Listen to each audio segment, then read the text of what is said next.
Okay, we are live. This is a little earlier than usual. This time I'm not late, which is great.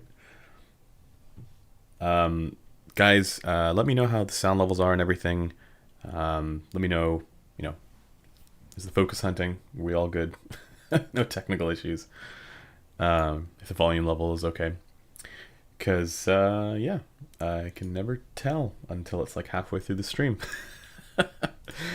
What's up? Good to see everybody in the chat. Got a few people already watching.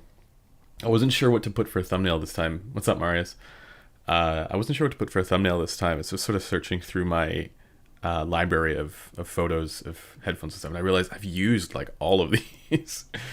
So I just picked the Odin because I wanted something that was like a bit more outside, because like there's a lot of photos out there of stuff that's just like in a like particular environment inside, and yeah, I think it'd be cool to like do more stuff outside. But yeah, it's also another reason why I want to do more of those, like just going for hikes and strapping a camera to my head and walking around, giving nature walk reviews and impressions.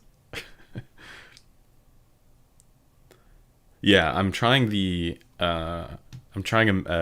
method on OBS that actually, thanks to Metal571 for pointing this out, but what Podcastage, the guy from Podcastage, was recommending, and by using a filter you can avoid clipping. The problem was that I tried that the first time and I didn't have my overall level set low enough, so it was still clipping, and the negative gain, like the limit, wasn't significant enough for where I had the levels. So I'm hopeful that it doesn't clip anymore. That's the problem with these mics, the USB ones, is that they're bound by digital volume, which sucks.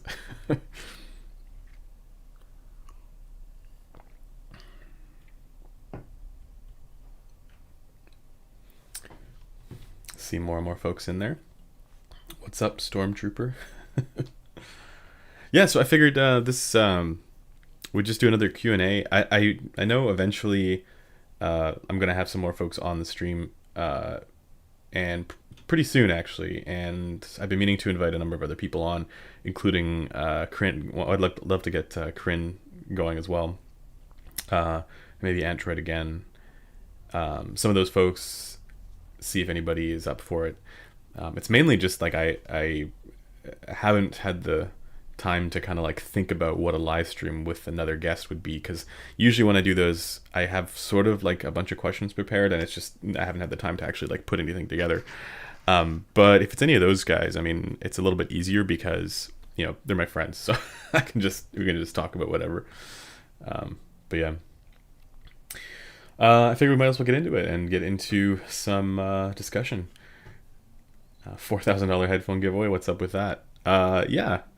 So we're giving away a Utopia at the end of this month, and so again, something that like I think should be said a little bit more loudly is that like the point of it is I guess to try and give back a little bit to everybody involved and to the community, all the various different communities. And so we do a giveaway every month, and we being headphones.com. And the thing is, headphones.com was doing these giveaways before we were doing them on the channel, and now we just decided to do them on the channel. So it wasn't like any we just suddenly flipped a switch and started doing these giveaways.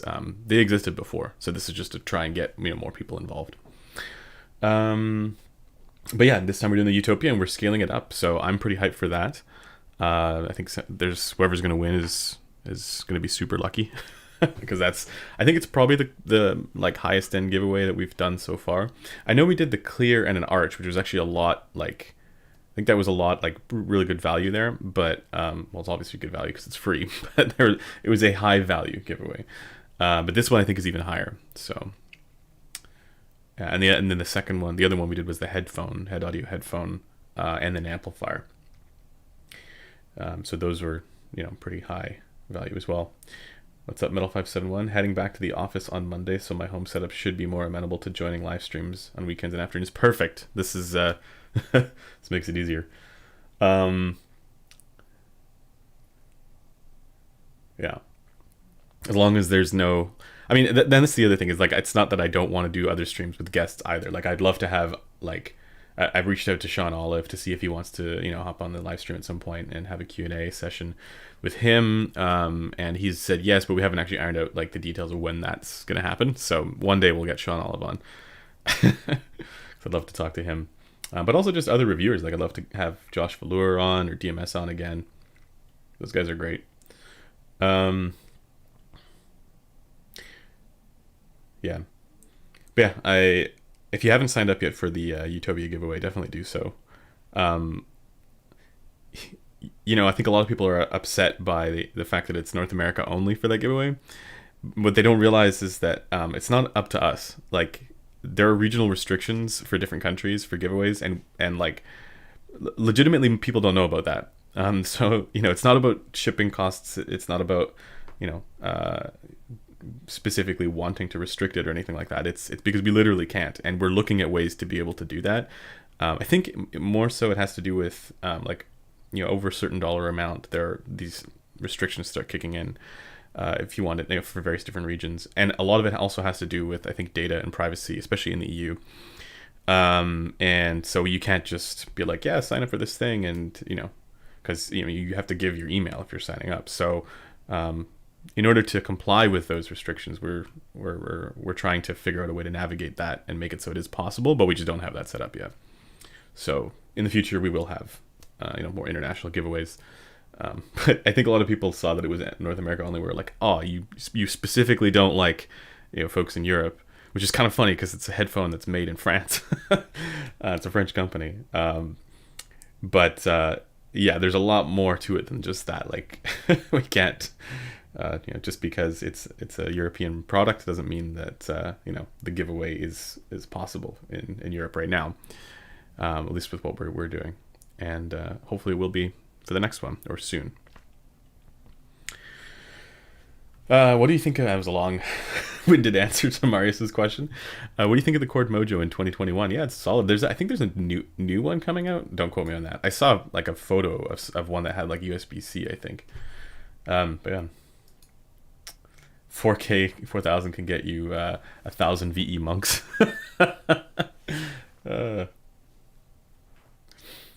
Hey, between the two LCD-X and XC, what's your favorite? So, this was a question that actually, like, I realized I didn't properly answer in that video because I thought it was obvious, but it's definitely not. So it's my mistake for not covering this. But if you look at like the tuning out of the box, like just straight out of the box tuning without EQ, the LCD-XC I think is actually better tuned. Like, yes, it has the peaks there in the lower treble, but like I do think that overall it is a more balanced and more neutral sound. But with that said, a lot of people will like the presentation of the LCD-X more, I think, because for people who want a little bit more relaxed presentation there in the upper mids, a little bit more reminiscent to traditional Audeze tunings there. Yeah, I mean, then then the LCD-X would be the way to go. But ultimately, for me, it comes down to the weight. And so the reason why I like the LCD-XC is because it's a closeback, and that's really like, it's in the category closeback headphones, right? But comparing between the two, if that wasn't a factor, the LCD-X is more usable for longer periods of time because it's lighter. It's like, you know, a good 40 grams lighter. So, and it doesn't sound like it's a big deal, but it actually is over a long period of time. So yeah, I probably would go with LCD-X just because, and then EQ that, because I EQ both of them, but just because it's lighter and more comfortable, really. If open versus closed, like if you don't need closed, if that's not something you care about, just get the X and then EQ it. I mean, I'd EQ either of them, so that's why I'm fine with that. So happy your live stream is on a Saturday and not Friday. Your usual Friday? No, it's usually on Saturday. Oh, maybe it's usually right around this time. We sometimes do them on Fridays in the mornings because if we're doing like a giveaway or if we have a guest, then we will do it on a Friday or a Thursday, and that's usually earlier as well. But this is just, it's like 11. I started this at 11 a.m. my time, which is Pacific, so Saturday, you know. And it's usually around this time. I was looking at ZMF Aeolus as an upgrade to the HD6XX with my, I don't know what that is. Oh, Little Dot Mark III. Any suggestions on a pair of cans to pair with an OTL amp? I'm in Canada. Oh man, I'm sorry. I'm also in Canada. It's hard to get ZMF stuff here. It's hard to get, like, you know, stuff that you have to bring up from the States. It's tough.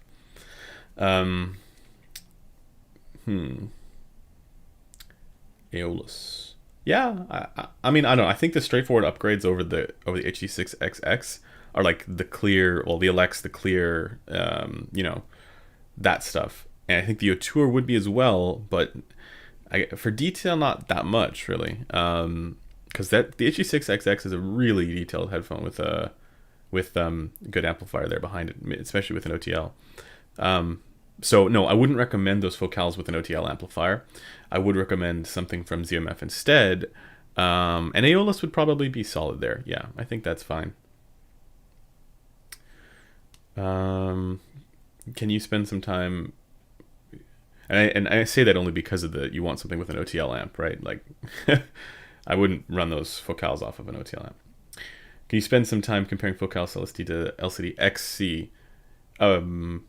Yeah, the XC is definitely more technically capable.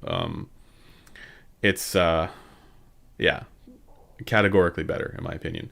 It's more expensive, but it's also a lot heavier. I think that's really what it comes down to. If you can tolerate the weight of the LCD XC, then yeah, that's easily the better headphone there. Even though the Celeste's tuning, I think, is actually a little better.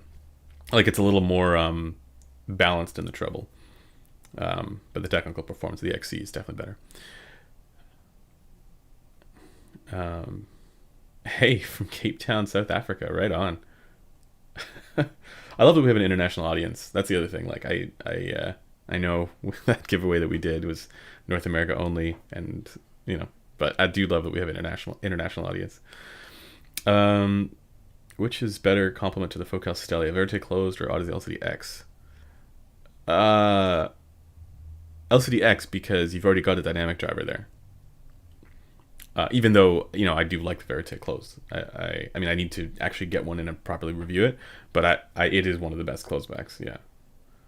Oh, XC. I would go, if you already have a Stellia, I would go with an open back, but that's just me. But yeah, I think if you have a dynamic driver headphone, get yourself a planar. If you have a planar, get yourself a dynamic, and then figure out if you need to open or close. As usual, guys, if I miss your question, feel free to ask it again. But if you really need it to be answered, you can use the super chat, but also don't feel like you have to. I'm going to try. I mean, we don't have that many people in here yet, so I'll try and go through as many as I can.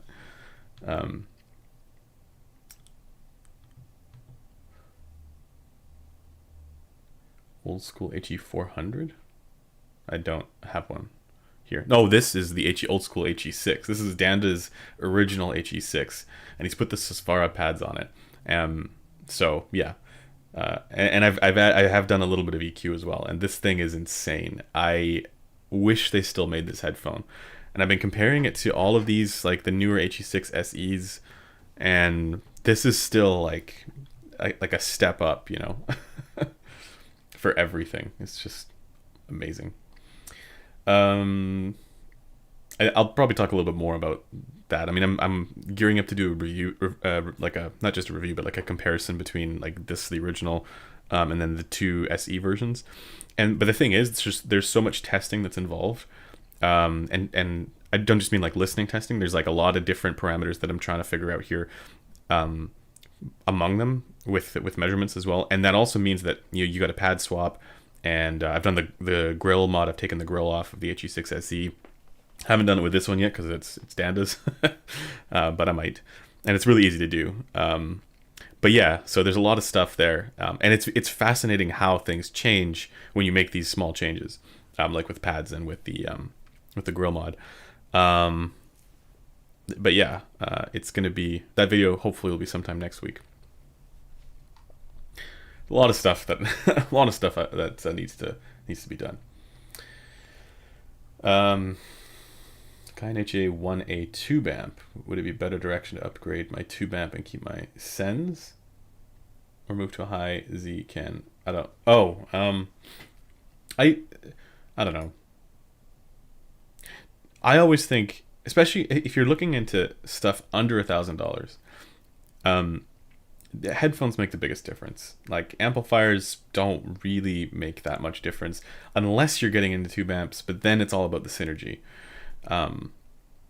And yeah, so all that stuff like Little Dot Mark III, Dark Voice, the even some of the other OTL amps that are out there in the kind HA1A, it's not the same as like just spending that money on a higher end headphone, and then just run it off of a more modest source. When you get up into the high end stuff for tube amps, though, then those differences start to matter so much more. Like for example, the Amps and Sound stuff is like the Kenzie. It would make sense to have that amplifier, spend more money on the amplifier than the headphones in that case, because it's just such a unique presentation.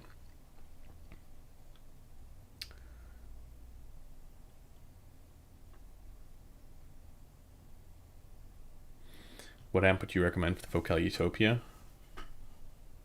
For whoever wins it. Again, it's ADM headphones, so it doesn't really matter that much, but you can, with the Utopia, it does change quite a bit when you run it off of higher output impedance. Now, I wouldn't go crazy on that, but just because you don't want to warm it up too much. I actually think the Euphoria, there's a lot of people talking about the Euphoria being like an endgame amp for the Utopia, and I don't know, like it made it almost too bassy and too warm. Like I know a lot of people like that, but I would almost prefer the Amps and Sound, like the 32 ohm out from the Amps and Sound stuff, the Kenzie or Mogwai or something like that. Maybe you want a little bit of warmth, but not that much, nothing crazy. So anything over 10 ohm output impedance will boost the bass in the Utopia.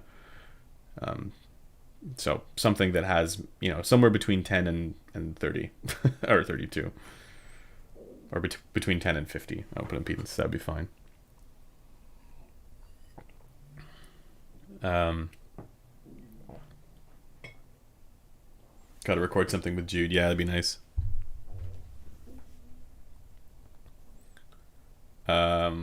What's that headphone? HE6. I don't have any thoughts on Q-Deluxe. I've never heard any of that stuff.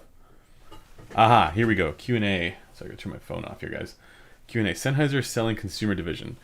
I saw something really funny about that, and someone was talking about how they released the HD800S, and then there was a whole bunch of treble peaks with the HD800S, and then they sold off their company to a hearing aid company, or sold off their division to a hearing aid company.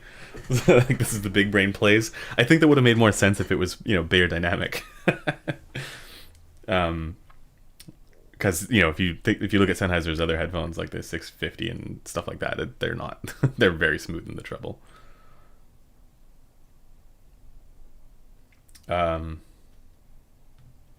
Could I drive the HE400 SE with an iBasso DX160? Yep.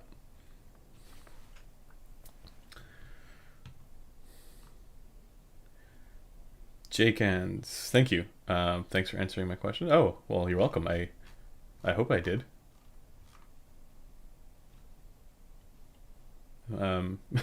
Yeah. ZMF Atticus or Icon. So I haven't spent enough time with either of those, and compared them. Actually, Metal571, if he's still in the chat, he'd be the right person to ask about that, because he's had more time with them. But from a tuning perspective, probably Icon. I don't get how Sennheiser doesn't turn a profit. It's not like they are miles ahead in value than everybody else. Does everyone else not turn a profit either?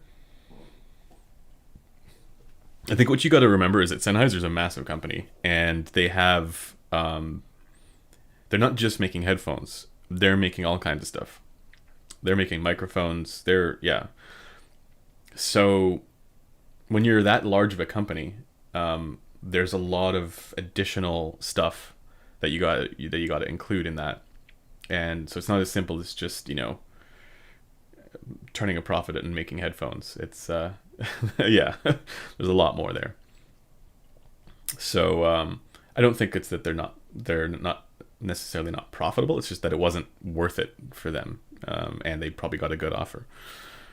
So they probably could have been profitable if they were just focusing on headphone development, but they'd have to, like, not with the current, size that they're at. So it's just probably a business decision that I don't think is really going to affect that much. You see this kind of stuff happen a lot, and stuff moves around. I mean, AKG is another good example. They're still around. They make great headphones, but I know they've technically they sold that off.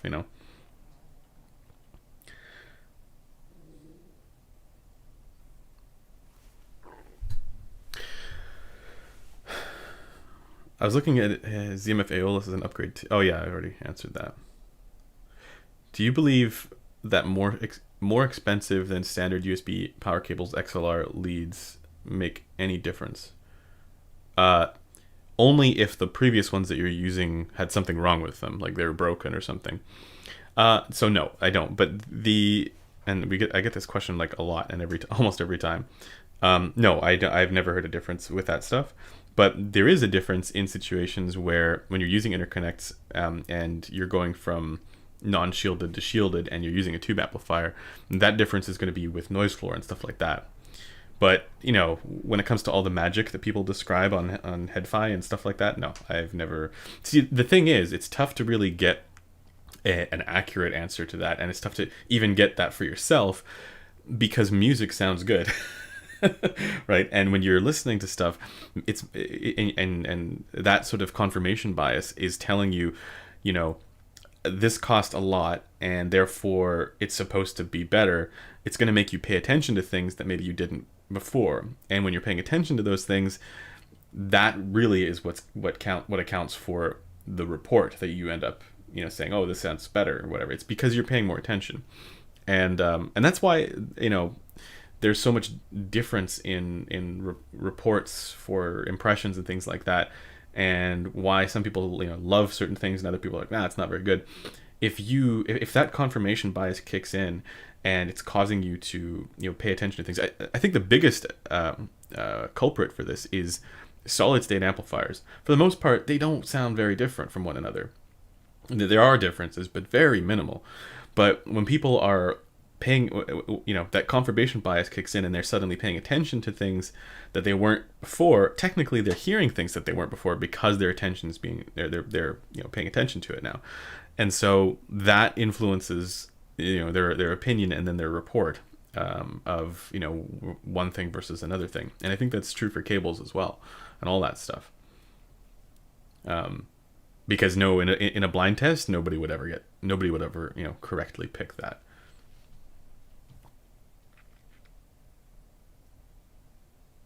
What's the soundstage difference between LCD-X versus LCD-XC versus VC? I can't answer that because I haven't compared them side by side. But the soundstage in the LCD-X and XC is fine, but it's nothing special. So yeah, nothing offensive, but nothing special. Do you public playlists on any music streaming services? Yeah, I do have a test tracks section. And it's not just mine, but I've put mine there as well, but on the Headphone Community Forum. So just go to forum.headphones.com and then search for, music test tracks or songs to test headphones with. And there's a ton of stuff there.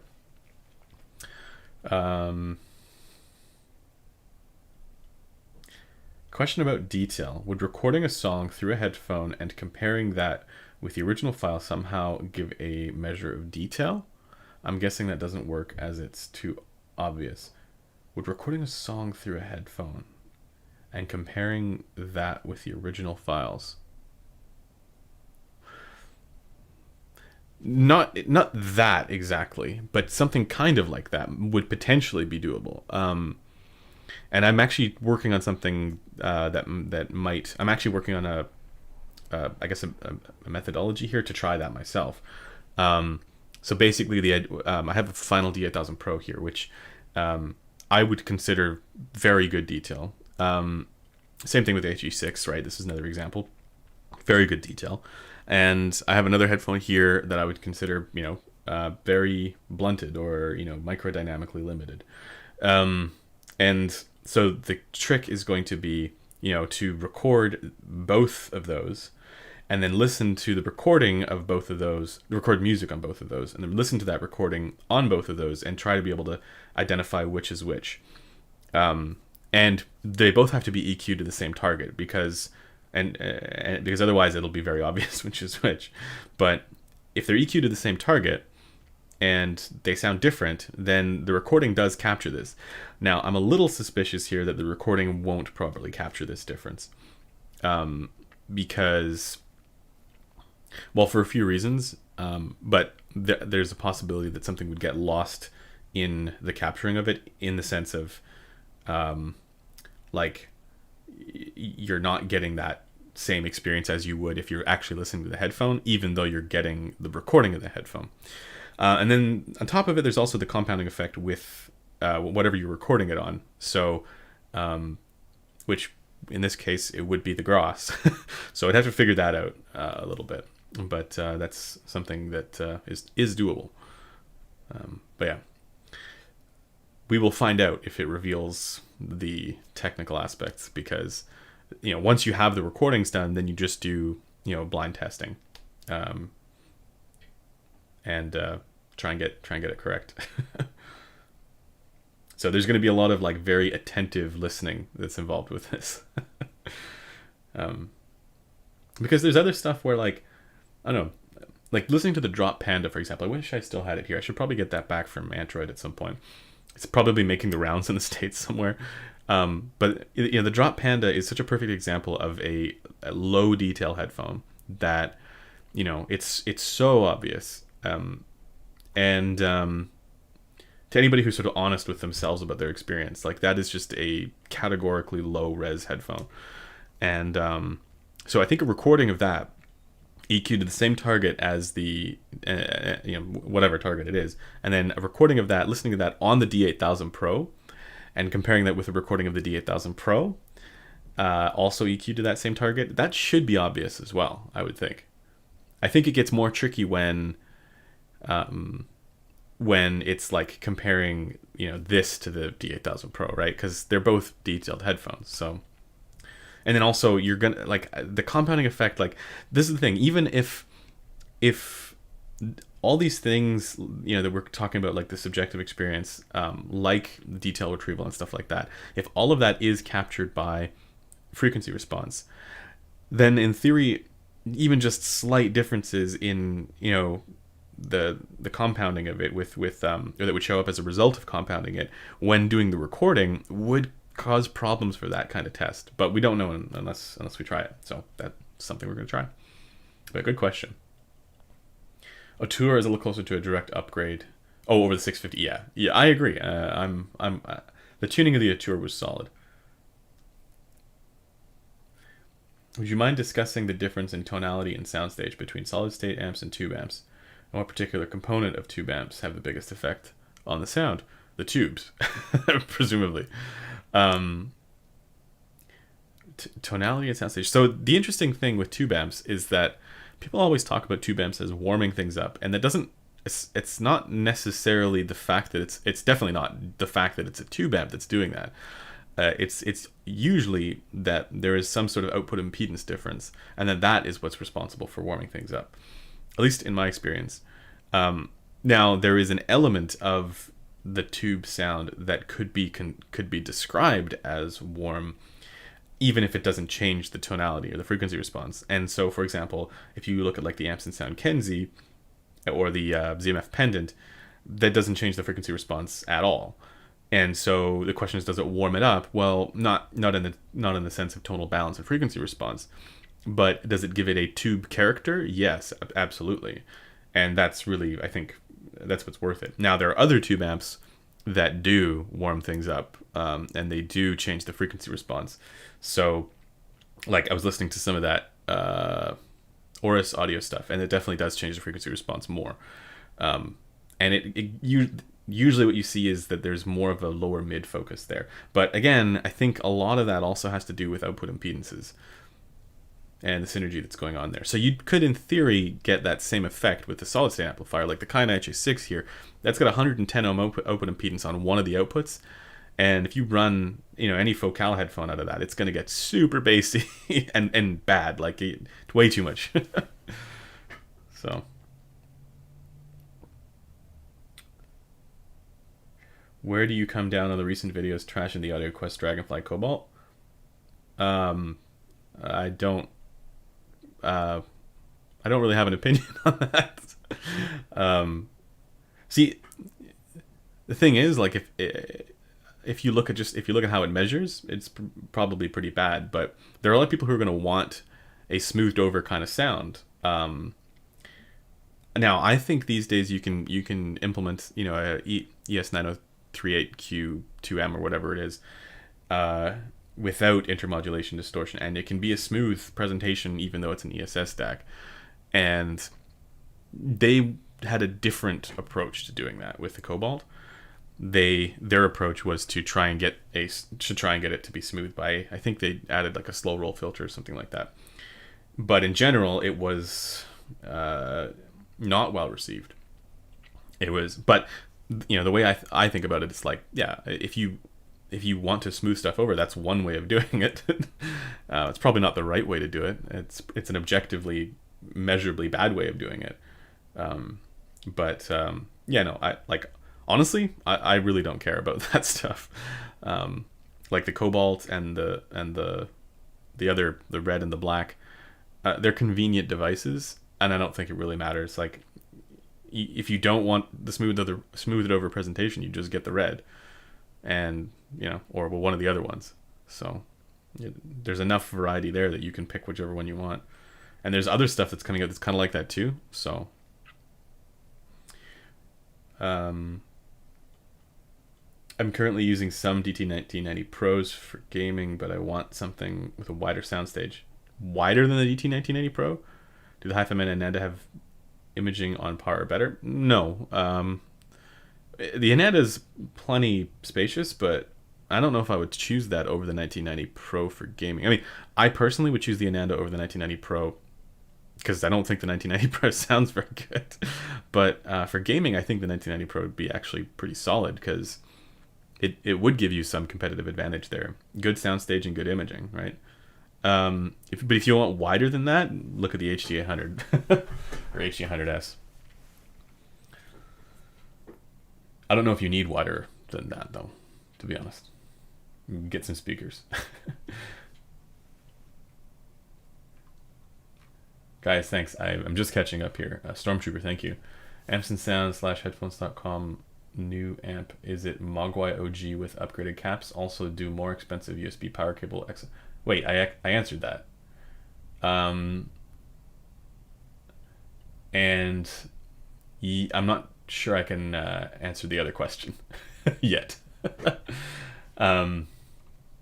Greg, thank you. What sub $1,000 DAC would you recommend to pair with CMF Pendant and Verite Open?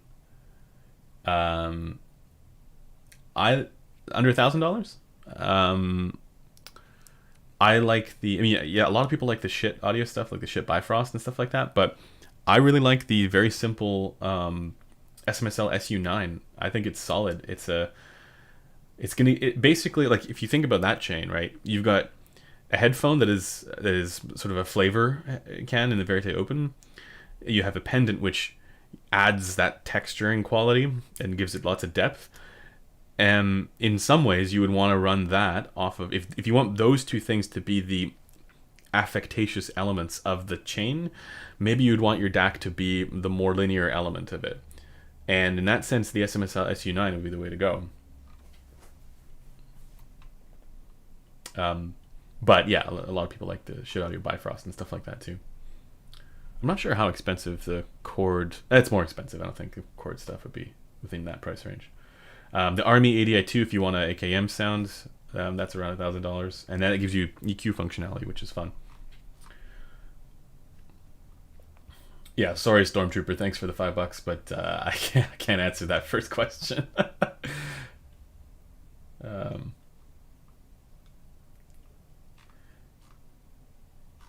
I guess I gotta bounce back here to the other stuff here because I missed a lot of stuff. Best close-back headphones under $500. Good question. I think probably that retuned Aeon, one of the retuned Aeons. I can't. Aeon RT. I don't know. One of the ones that's actually well tuned. I think that's around $500. All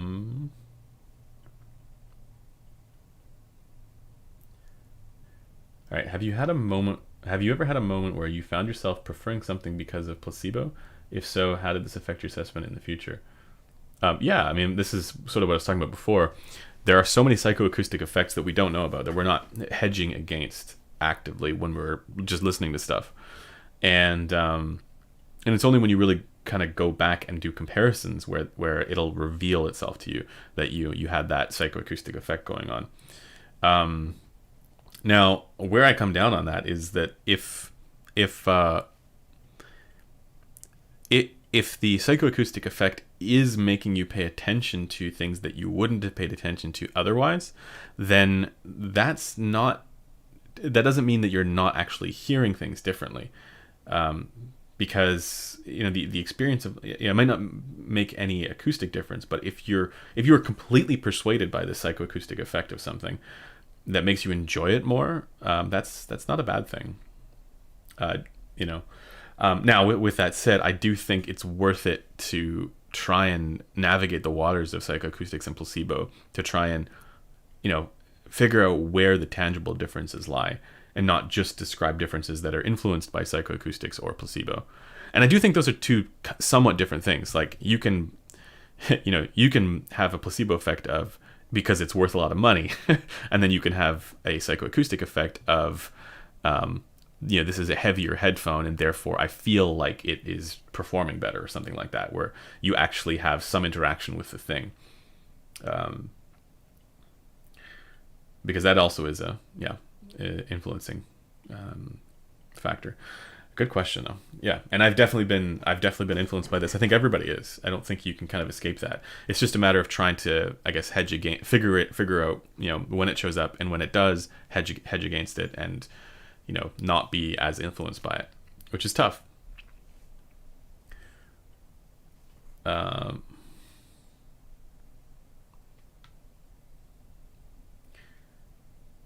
How would you describe the difference between planar and dynamic presentation to someone who doesn't know much about audio? I've actually done a whole video on that. And so if you want to get the breakdown, that's there on the channel. But I would describe I have to first say, like, a lot of people think that just because something's a planar, that makes it necessarily better than dynamic, and that's not true. So with any driver technology, you can achieve the peaks and valleys. You can achieve something great with any driver technology, and you can achieve something terrible with that same driver technology. So just because it's an E-stat doesn't mean that it is necessarily going to be good, right? Same with planar magnetics.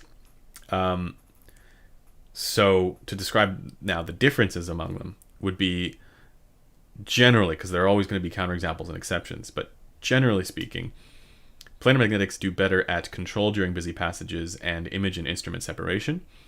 And at the very high end, they do better at detail as well. At like that sense of microdynamic clarity, clarity for trailing ends of tones, and representation of texture and things like that. Where dynamic driver headphones typically do better is in the sense of punch and slam, the overall physical sense of impact. Again, not in all cases, but often. And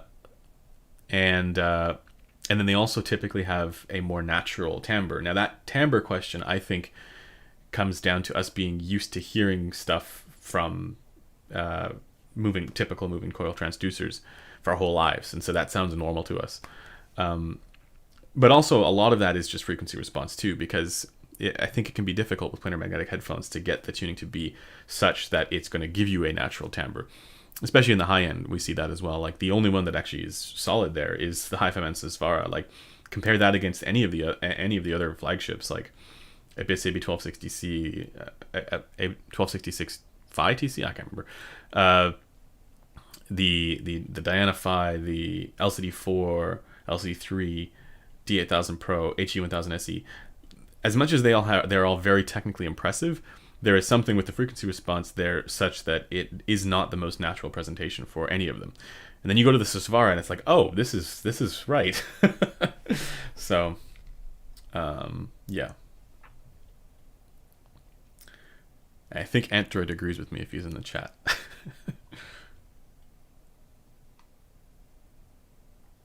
But yeah, I hope that sort of helps with, I guess, describing the difference. I will say there's one other difference there between planar and magnetics, in that it's that while you can get really good soundstage with planars as well, you often don't get as good even image distribution. Like, I think somebody was asking about the Ananda versus the DT1990 Pro. The Ananda's soundstage is great, and actually there's a lot of forward presence there as well with the Ananda, which is something that other planar magnetic headphones don't always have. I think it's because the angles, or the drivers, are angled a little bit, with the pads being a little bit angled inwards as well, and that's why. But I don't think that that's still as even a distribution as what you get with a DT1990 Pro. Now, there are counterexamples to that, like, for example, the Sennheiser HD6 stuff, which is very 3-blob, right? So you can have 3-blob with planars, you can have 3-blob with dynamic driver presentations, but often it's the case that, you know, the dynamic driver ones are a little bit more even. Seif, thank you. Shitlear 3 versus Felix Echo, which is closer to Kenzie OG sound? Neither. Like, neither are close at all. I see, it's tough because, like, I can't really say much about the Echo because the one that I had, I think, was broken, or there's something wrong with it, and so it had really heavy noise floor. So I can't imagine that's what they're supposed to sound like. So yeah. With that said, I haven't evaluated a Lear 3 either, so I can't really tell you. But again, I would still say, like, you know, try and save up a little bit more. The tube amps, it doesn't really matter in the, like, I mean, yes, it does change the sound, but it doesn't really start to sound good until you get into the, you know, higher end stuff, and that's when it really sounds good. So I would still try and save up for, you know, a Kenzie or something like that. But, you know, the Lear 3 would probably be my recommendation there from what I heard of the Echo. But again, I like, maybe the version 2 Echo, or whatever the actual representative Echo is better. So I can't really help you out there. Shooting Techie, thank you. Getting a Focal Clear 3 years or more? In 3 years? As an upgrade to the Sundara, HD600 and Alegia. Good choice? Yes. And I am missing resonances listening to instruments in real life in a studio versus in home with headphones. I'm not totally sure what you mean by that last section there. I'm missing resonances listening to instruments in real life in a studio versus... yeah, I really don't know what that means. So to answer the first part, yeah, the Focal Clear, definitely an upgrade to the Sundara and HD600 and Alegia. And is it a good choice? Yes, it is a very punchy headphone. I think, to try and answer the last part there, headphones are never going to give you the same presentation that you're going to get in real life when you're listening to music at, like, you know, a concert hall or even in a studio. They give you a more precise presentation because I think Steve Guttenberg described it as, like, you're like in a bubble and the music is coming kind of all around you from that bubble. Whereas if you are listening in a room in a studio, the music's coming at an angle in front of you. Now you angle the drivers with headphones to try and get that effect, but it's still not the same. Plus, as somebody else was mentioning, I think it was a friend of mine mentioning this, unless you're listening to binaural recordings, it's not going to sound like real life. Now, personally, I'm fine with that. But if you really want a real life presentation from headphones, you'd need to listen to binaural recordings, and then it's very lifelike. But yeah, you typically also get more details with headphones too, compared to, because you're not dealing with the distance in the room and, like, crosstalk and all that stuff.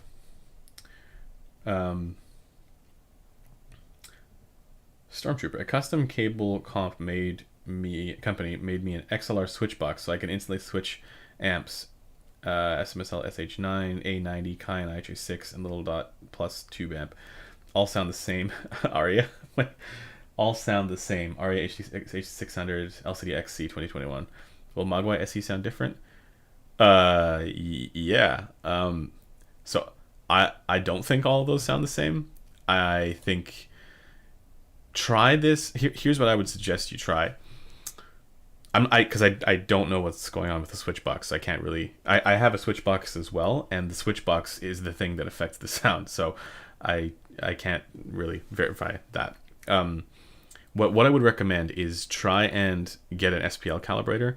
Oh wait, I guess that wouldn't really work if you some sort of like SPL tester, and then make sure that your volume is at the same level for each of them, and then just plug one and unplug and plug it into the other. With the Kaina HE6, you got to use the balanced output because the single-ended ones are just sort of like 10 ohm output impedance and like 110 or something ridiculous, right? So those are going to be not ideal. Whereas with the balanced output there, then you're actually making use of the toroidal transformer that's in the amplifier. And then it also matters what headphones you're using on it, because I'll tell you right now, the LCD-XC won't change out of any of those. Except I'm not sure about the little dot thing. I have not tried that. So the LCD-XC, you can run that off of a phone. HD600 would definitely change. That's a good thing to explore. HiFiMan Aria won't change that much. It will change a little bit, and I would say the IHA6 is the best for that. And the Mogwai SE, I haven't had a chance to hear it yet. I've only had a chance to hear the Kenzie. The Kenzie sounded way different with the with the Aria and the HD600. And you can run the XC off of that as well. It does change on the Kenzie as well, but not as much as the other ones. But yeah, it's more about the synergy there than the amps being all that. Like the amps are different, but not for every headphone. So yeah, out of those, I think that the IHA6 is probably the best for planars. So if you take the IHA6 and you run an HE6 off of it, right? You compare the HE6 out of that to like an A90, it's hilarious how much better the IHA6 is. But other headphones that don't really change that much, you won't really notice that much of a difference. So I think the HD600 running it balanced, maybe you'd find more of a difference there. Probably. But yeah, then single-ended off of the others. I'm not sure how that would work.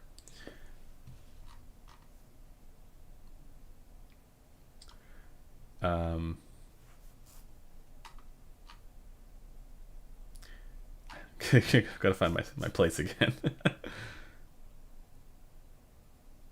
Do you spend more time listening to headphones or listening to music? It depends. If I'm reviewing something, it's more time listening to headphones. But when I'm just sort of like hanging out on my own, then yeah, I'm listening to music. Did I say that right?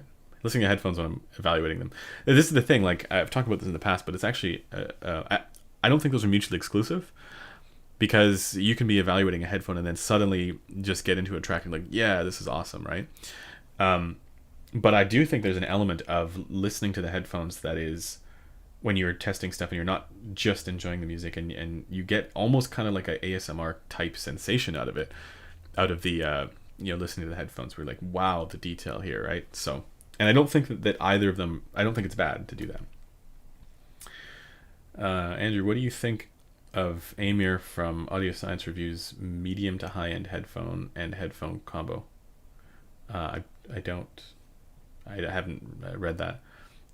It's getting a real precedence. The data does not. I don't know what that is, but I've talked about ASR a lot in many other live streams. I think everybody sort of knows my opinion on that stuff. And yeah, I don't really have much else to say.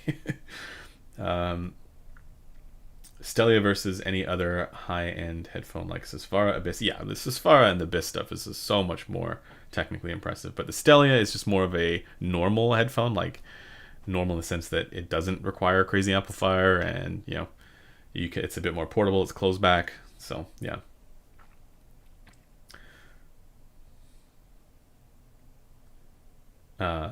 When's the headphone / IEM ranking coming out?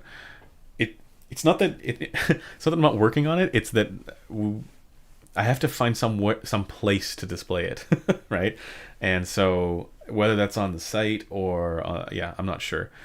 But yeah, right now it's not just a ranking. I'm working on a database as well for measurements and stuff like that. So yeah, soon. I don't know, sometime this year. I hope. You should review the MDR 3506. Yeah, I don't know, man. Yeah, that would be a good one to compare for that as well, I think. But at least with a Panda, it's a planar. That's why it's like planar versus planar. So yeah, I need to get the Panda back. I am hopefully going to be reviewing a newer Audio-Technica M50X sometime soon. I have to still order that one off of Amazon or somewhere because yeah, I don't have access to one yet. But that should be fun. It's another one.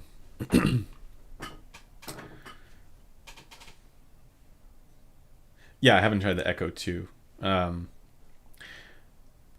I would say, so for anyone who's looking at the Echo and the Verite, I would go with from the one that I heard, again, I would save up for the Elise. But that doesn't mean the Echo 2 is not appropriate because I haven't heard that one. Can't tell you.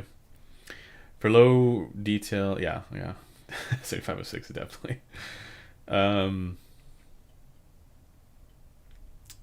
nice. Everybody's asking Metal 571 questions in the chat now.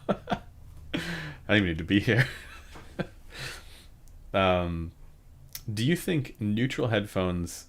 Oh, wait. Neural network. Neural networks and AI. I read that as neutral. Oh, you did type neutral. Okay, do you think neural networks and AI could find correlations between measurements and things like detail? Maybe it could find connections we can't. Maybe. It'd be interesting. Yeah. So this is something that, like... the reason why I'm open to the idea of it being captured by frequency response is if you think about the way we evaluate frequency response, it's always in terms of tonal balance and how that relates to a target. And the problem is that the target is highly, highly, highly smoothed. It's like 1/3 or 1/2 octave smoothing, 1/2 octave smoothing. And if you take a headphone at 1/24 or 1/12 octave smoothing, it's not supposed to look like that. It's supposed to look quite a bit more, squiggly line, wibbly wobbly stuff, and especially in the treble. And because we use a coarse grain target there, it's hard to really understand how stuff should measure in the sense of the more fine-grained response that headphones will have. And that's where I think the detail is hiding, where it's sort of like an unveiling, I guess, when it's done correctly. So, but you don't see that when you're evaluating for tonal balance and adherence to a target, because you're not looking at it in terms of the right things. So I can actually even show you guys this. So let me see if I can find a measurement here of the. I'll find the HE400 SE somewhere here. I think I did this once before as well. And we just change the capture here. There we go. So let me just get rid of this. That's air gap behavior. Well, there's a couple others here that are, what is that one? These are all 1/12. There we go. Get rid of that one. And I will move this up. So, obviously this is not the right colors and everything, but I'm going to get rid of all the settings. So now we just have the average response. So, looking at the target here, right? That's fairly smooth. Why am I? Yeah. And here's the 1/12 smoothed. Now, if I take this and I give it 1/3, oops, what am I looking at? There we go. It starts to look a little closer, and then 1 second, it starts to look again even closer. So you can smooth it to be kind of more similar to the smoothing of the target, and it'll look a lot more like the target. you know? So, I mean, depends where you normalize. If you normalize there, right?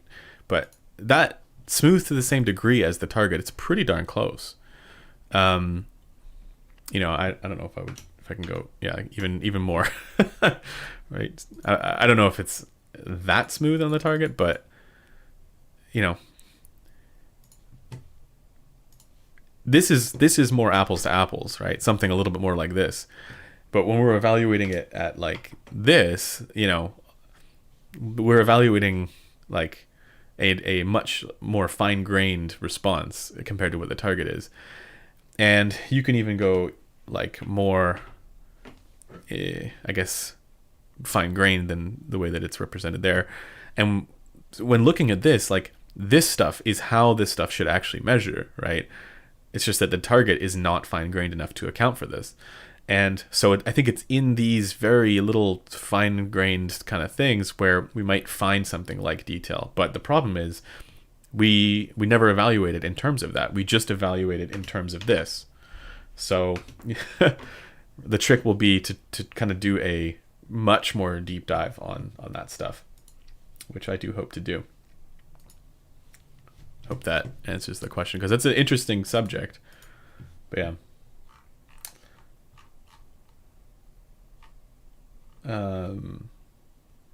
Rambus, thank you. As a person who switches so many headphones, how do you judge a low-cost headphone after switching from a high-end headphone? Any ear training? Most of it is in tuning and frequency response. However, you can get a ton of low-cost headphones that have good frequency response, like the AKG K371, K361, the HD 560S, right? So there's a lot of stuff that's like that. I think when the low end, it's tough to find really good stuff for that, but that's the main thing. But the other thing is, you know, a lot of what people call technical performance. So the detail, the incisiveness, the separation between different images and instrument lines, all that stuff has an influence. The overall sense of space and stage, right? You think about the Focal headphones, they don't have that great space and stage, but they have really good punch and slam and impact, as well as really good detail for the clarity for trailing ends of tones. So there's a lot of experience that goes into this, experience with a wider range of stuff. And I think that even for me, like when I was first starting on this, even just like a few years ago, I didn't have the breadth of experience that I do now to understand that. But once you do start to hear that stuff, you know, and you start to, especially comparing side by side, it becomes much more obvious, and you can train yourself to pick up on that stuff a little bit more quickly. What do you think about the Sony Z1R closeback? I've listened to it, but I haven't had much time with that stuff, so I can't like my only comment is that the frequency response is too crazy at 9K 10K.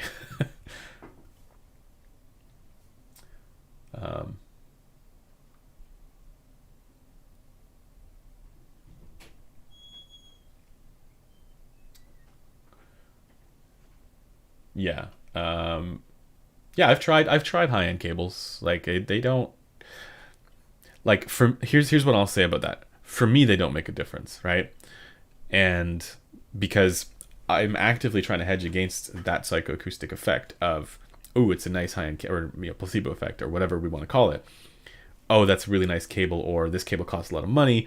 You know, if you're actively hedging against those biases and you don't, because for me, I'm not spending that kind of money on it, so I don't have any of those influences when evaluating cables, or like, you know, swapping out cables and stuff like that. And I've never heard a difference there. But I know a lot of people who do think that there's a difference, and they do talk about how it, you know, opens up and stuff like that. So I think it would be a lot of fun if we did discover that it did make a difference, but I've never experienced that personally.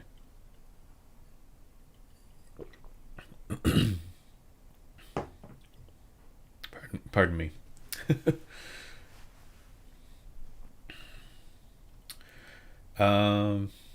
Never had a chance to directly compare them, but they use before 2021. Oh, you're talking about something to do with Audeze?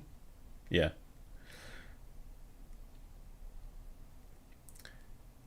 Oh yeah, okay. I see. Metal 571 is doing my job for me. Thank you.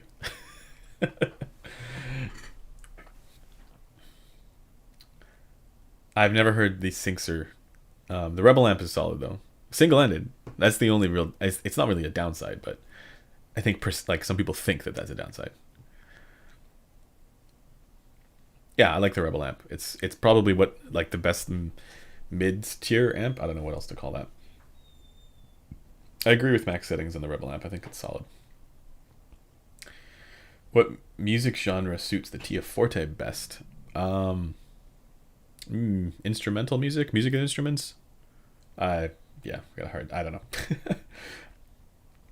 Yeah, U12T is a great all-rounder.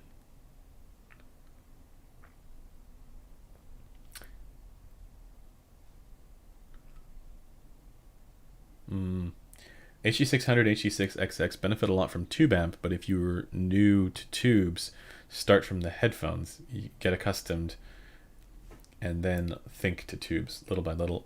I kind of agree with that. Like, get one of the entry-level amps, like a Atom or Magni 3 Heresy or whatever. Or honestly, even the AAA one, stuff like that. Like, it'll drive most things. Put most of your money into headphones, guys. Amps don't make much difference at all. They do make a difference, but compared to the difference that higher end headphones make, it's nowhere near. Until you get up to the crazy high end tube amps, where suddenly it's a different story altogether. And there are solid state amps that do make a difference as well, but especially I see another question here about amps under 1K. It's it really doesn't matter. Like, Rebel amp is what I would pick there, or Kaina HE6 if it's a planar, right? That would be my choice, and they're not that expensive. So yeah, put more of your money into headphones. That's always the message that I will give, unless we're talking crazy high end tube amps.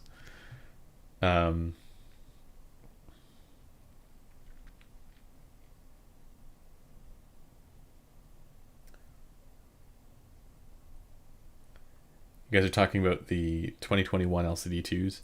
I need to try out the vegan pads because I only measured with the regular leather pads, so I should probably reach out to Audeze and see if they can send those along.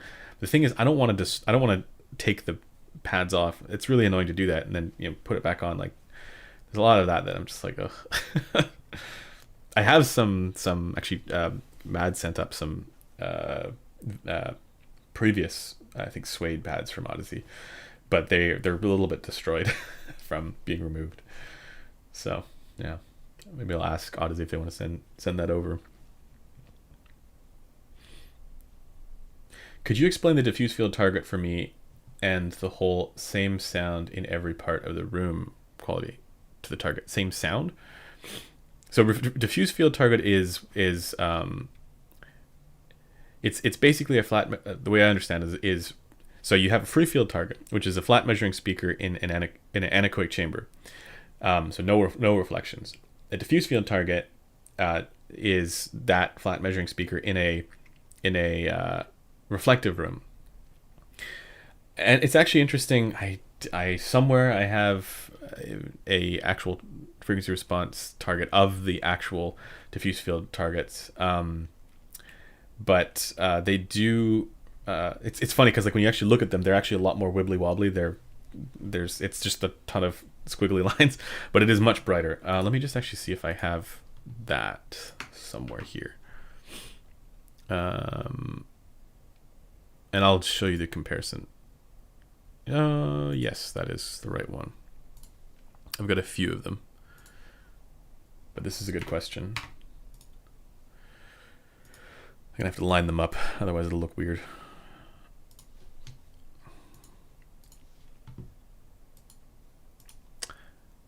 But yeah, so the diffuse field target is a little bit, it's definitely brighter, and it is a lot more wibbly wobbly, and that has to do with the room reflections. But I think this is the one because I've got a number of different targets, and I got to make sure that because there's also the B and K stuff, and then there's the HRTF. Here we go. So the purple, let me just change the color there.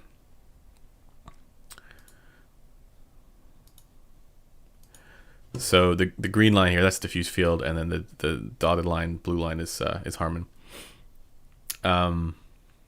So they're quite different. And diffuse field is a lot brighter.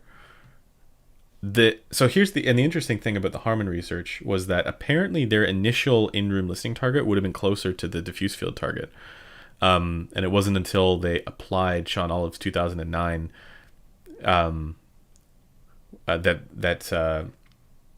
yeah, I mean that's sort of what when they realized people preferred that, but that's kind of where this initial thing comes from.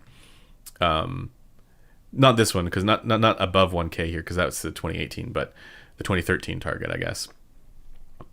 So yeah, maybe I need to normalize this in a slightly different spot, but headphones that get closer to this kind of target, Grados, I suppose.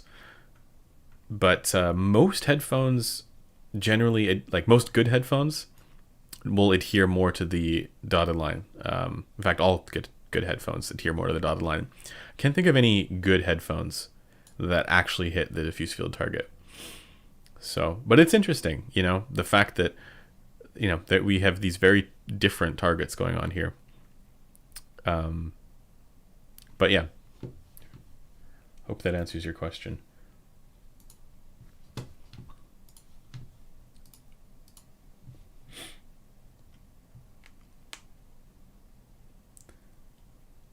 But yeah, when they were doing the research there, basically it proved that nobody really likes the diffuse field targets, and that or very few people like it by comparison, and that everybody liked the Harman result better than the headphones' default frequency response too. So yeah.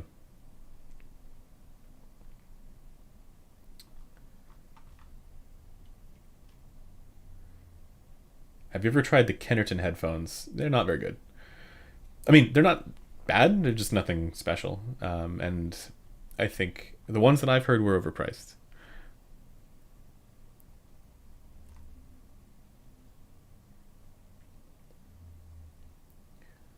And I think the problem with it is that they do too much front damping for the driver. At least on the one that I've heard. This is just like a foam pad over the whole driver in the front, which I don't think is a great idea. A little bit of that sort of the DCA effect with even more blunting of micro detail. But, for DCA, like to give them credit, for microdynamics, it's actually pretty good for a lot of that stuff. Whereas with the Kennerton stuff, it's more macro dynamically capable, but yeah, pretty blunted for microdynamics. The trailing ends of tones get kind of lopped off there. Some people don't mind that. I don't know. It's not the only sort of acoustic quality, subjective acoustic quality that corresponds to detail, because I think separation and stuff like that is potentially even more. It contributes more to that, because control during busy passages and stuff like that. It allows you to, I guess, isolate the individual instrument lines better. I think that overall gives you more clarity. But when you're listening to less busy music and you're listening for trailing ends of tones and the fine-grained little nuances for volume there, when it gets lopped off, it's blunted, it starts to be a little bit more annoying. And that's really what was so bad about the Panda, was that it was just the most, limited there for microdynamic clarity. And I like to use the analogy of it's like how many different shades there are in a gradient, and if there are not very many shades in a gradient, a color gradient, then you notice the differences a lot, and you can, when it looks low res essentially, but then when there's lots of shades in the gradient, the transition's much more gradual, much more clean.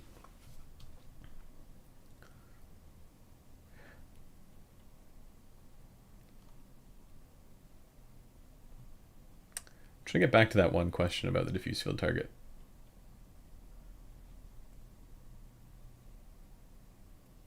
Timbre cable was microphonic. Oh, that sucks. Yeah, to be clear, I'm not opposed to buying nice cables for looks and ergonomics, but I'm not going to tell people that they make a difference and to buy them because they make a difference for sound quality. Ever thought about getting rich to start a high-end cable company? Easy money. Oh man, if you want a fun read on that stuff, check out some of the Abyss drama on Reddit. I didn't want to weigh in on that because I don't really have an opinion there. But there's a lot of fun discussion on, you know, high-end cable, you know, companies that make expensive cables.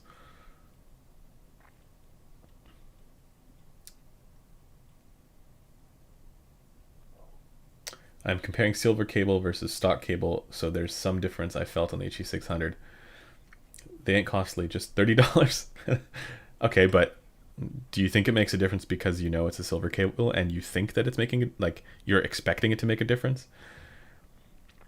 Like, here's the thing, if you, like, blindfolded somebody, just swapped the cables around and they didn't know what cable it was, I'm very confident that they wouldn't be able to get the answer in a test, you know, to see, okay, which, in a blind test, you know, which is which.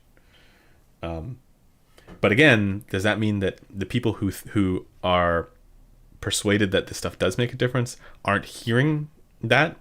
Not necessarily, because it's at that point it's all about attention, and if you're paying more attention as a result of thinking that a cable makes a difference, that doesn't mean that your subjective experience is nullified, right?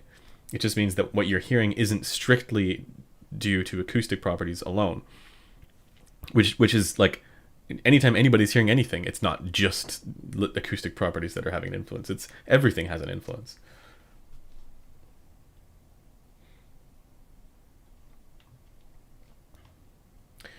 Any idea how instrument placing is determined in a track, if not binaurally recorded? How does that information make its way to our headphones? That has a massive influence on reported, like how people report soundstage. Because if you're listening to tracks that have a very, very narrow studio imaging in the mix and the way that it's recorded, well, usually it's in the mixing and mastering process, then you know, you're not going to get the perception of soundstage that somebody else might when they're listening to something that has a lot of that going on. So, and that's all done. Yeah, it's all done in that process. Like if you listen to even older, like Pink Floyd tracks, there's stuff that is panning all around, right? So they're doing a lot of fun stuff with, you know, left, right, you know, fading stuff from left to right and whatnot. So yeah, that's all done there.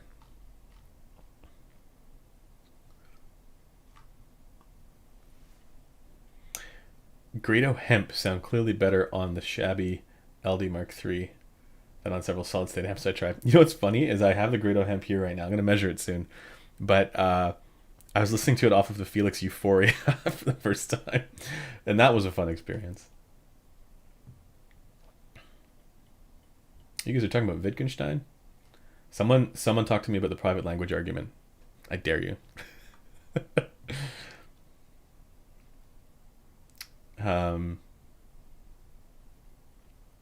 I have not heard the vestibular Raspberry IEMs. There's so much stuff out there that it's like, yeah. There's a lot of stuff out there, and there's a lot of stuff out there that's not good too.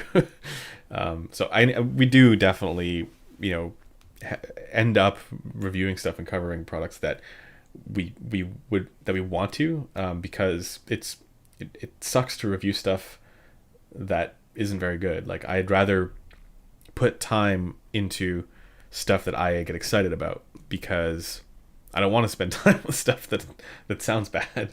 But inevitably we do have to do that, right? Like, you know, especially if there's a lot of stuff that gets sort of hype trained, and that is, I feel like, I don't know, mission is the wrong term, but I feel like part of, like, it hurts my soul when I see something that is so not right get hyped up, you know. And then I'm like, oh, okay, we gotta cut through the madness here a little bit, because because this hobby is so subjective, there is so much room for madness. And so it's, you know, that's sort of what the project is all about, is to try and help people help themselves navigate that.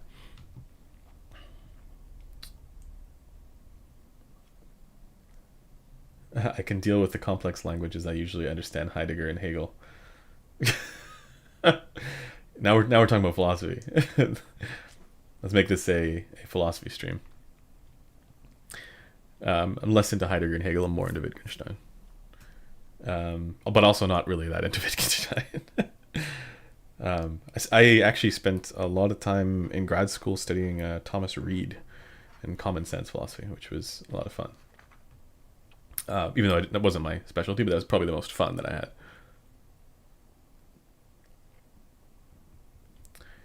Do you know why Crin mostly uses the IEF neutral target for FR comparisons?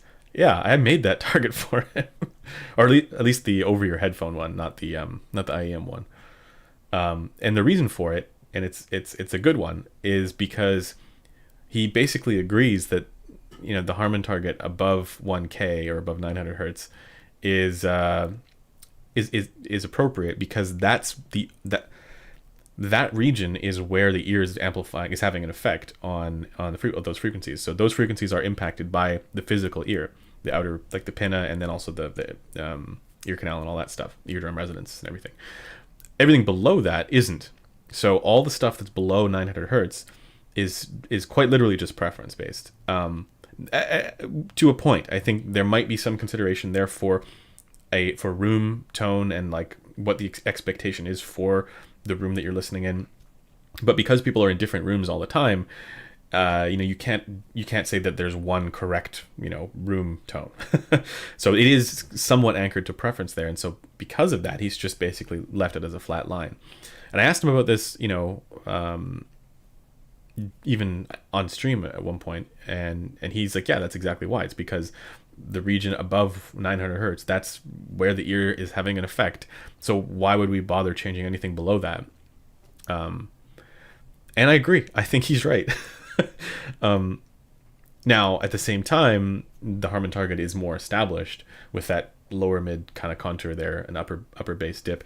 And I actually learned recently that the reason why it was at around 150 hertz or wherever it is, where the bass shelf comes up, because that's where the crossover point was for subwoofers, and so that's where people were able to adjust. Now, I think you have to put a point there somewhere to be able to have that be, if you're using mass appeal and group consensus, you have to structure that somehow. You can't just have people go wild, right? Because otherwise it'll be very confusing. So when they were letting people adjust bass and treble, they picked that specific part for bass because I think that's where the crossover frequency was for subwoofers. So that makes sense too. Now, subjectively, I think Crin's is probably closer to neutral. But for the project of getting out of the inertia of confusion or circle of confusion that exists between the recording process and the playback process, the Harman research is the way to go. But that's a good question there.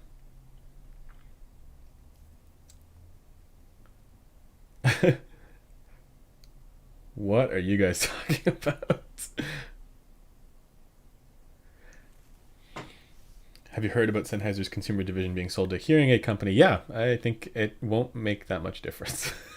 It might. I mean, yeah, it's just I've seen other examples where this stuff happens, and there really isn't that much difference.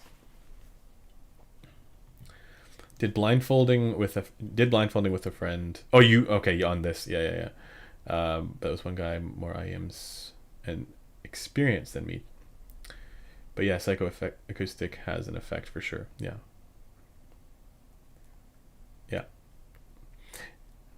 So, I mean, in some ways, it's not enough to just blindfold. You have to have somebody there actually doing that. Yeah.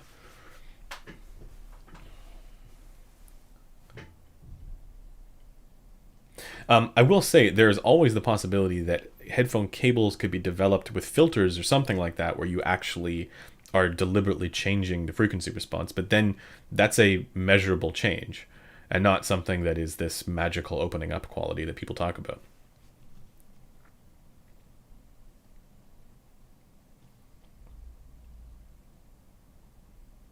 Did I miss any super chats, guys? If I did, let me know, because I want to make sure that I'm answering all of those. Heidegger was deliberately going against language in a way to make people think differently.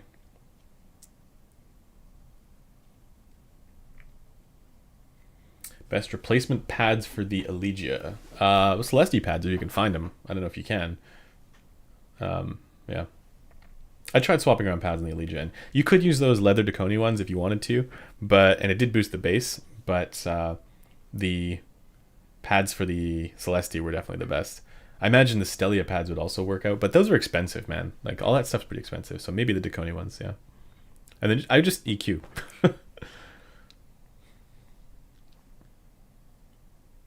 It's cheaper that way.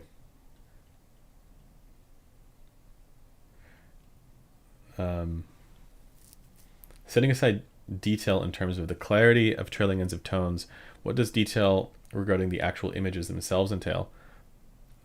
Yeah, so I think that's part of it. Like, the way I think of detail as it's an analogy, it's a metaphor, it's a subjective expression of lots of different acoustic properties that we're hearing, and we can isolate the different elements of that. So I don't think it's as simple as just saying more detailed, less detailed. It's like a headphone can be both excellent for trailing ends of tones and microdynamics, but not as good for control during busy passages. And you can have the flip side of that as well. You can have something that is really good at control during busy passages, but is sort of lopped off for the trailing ends of tones. I think those are the two big ones, but there are also other components to this as well, like separation and distance between the different images. To boil it down into a very unrelated analogy, it is kind of like looking through a window at a scene, and how transparent the window is going to reveal more of the details to you. And you can have that window be opaque, and you can still see all the stuff through the window, but it's the details of the stuff you're looking at are not going to be as clear.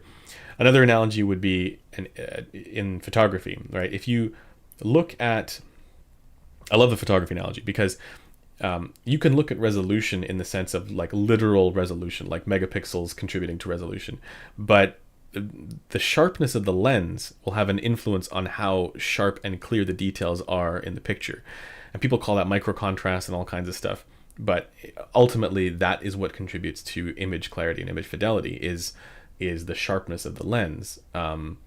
And especially in situations where, like, most of the images that you're looking at, they're all digital anyways. They don't need to be, ridiculous resolutions that you can capture with, full frame cameras and stuff like that. Even APS-C, but you can take a very high resolution photo with a very unsharp lens as an example. Your overall resolution is still going to be good, but the image fidelity is not going to be particularly good. So I love that analogy. Detail is and clarity, all that stuff. It's the sharpness of the lens.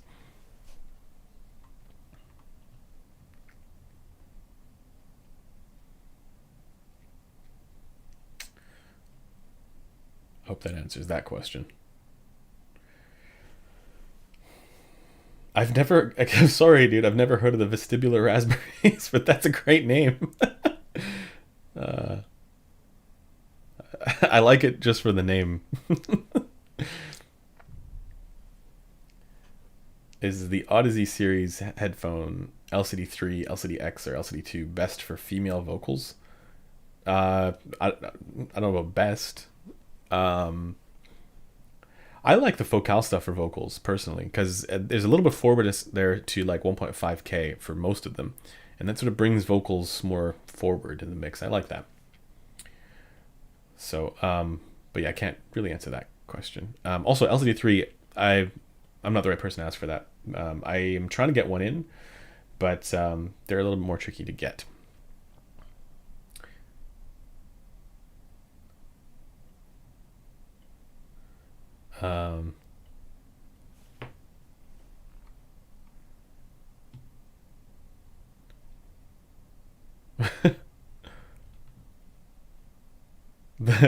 Okay.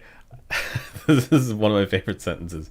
The Blonde have the best bass, spelled B-A-S-E, ever, and timbre with Taver with an ear tip I discovered. What is that? I'm sorry, dude. I love that. Guys, we gotta talk about timbre. Marius, thanks. Put me a few spots ahead in the giveaway, thanks. Yeah, no, actually, we moved to this new method of doing the giveaways, partially because that's sort of best practices for trying to grow the channel and stuff. But then also, it is that stuff's really good for eliminating duplicates. I had a system of doing that before, but it was a little bit more time. Yeah, it took a little bit more time to do. This one does it automatically, so it restricts IP address access, stuff like that. So yeah, it makes it so that it eliminates duplicates. It's either IP address or hardware address, something like that, something that's like actually good at that, rather than having to go through it manually.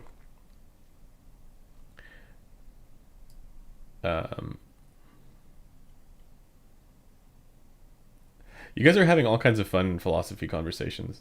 I need to get into that. You should just do philosophy streams. Is the HE400 SE a good complement to the U12T? No. What? U12T is so much better than the 400 SE. I don't know why you would ever use the 400 SE if you have the U12T.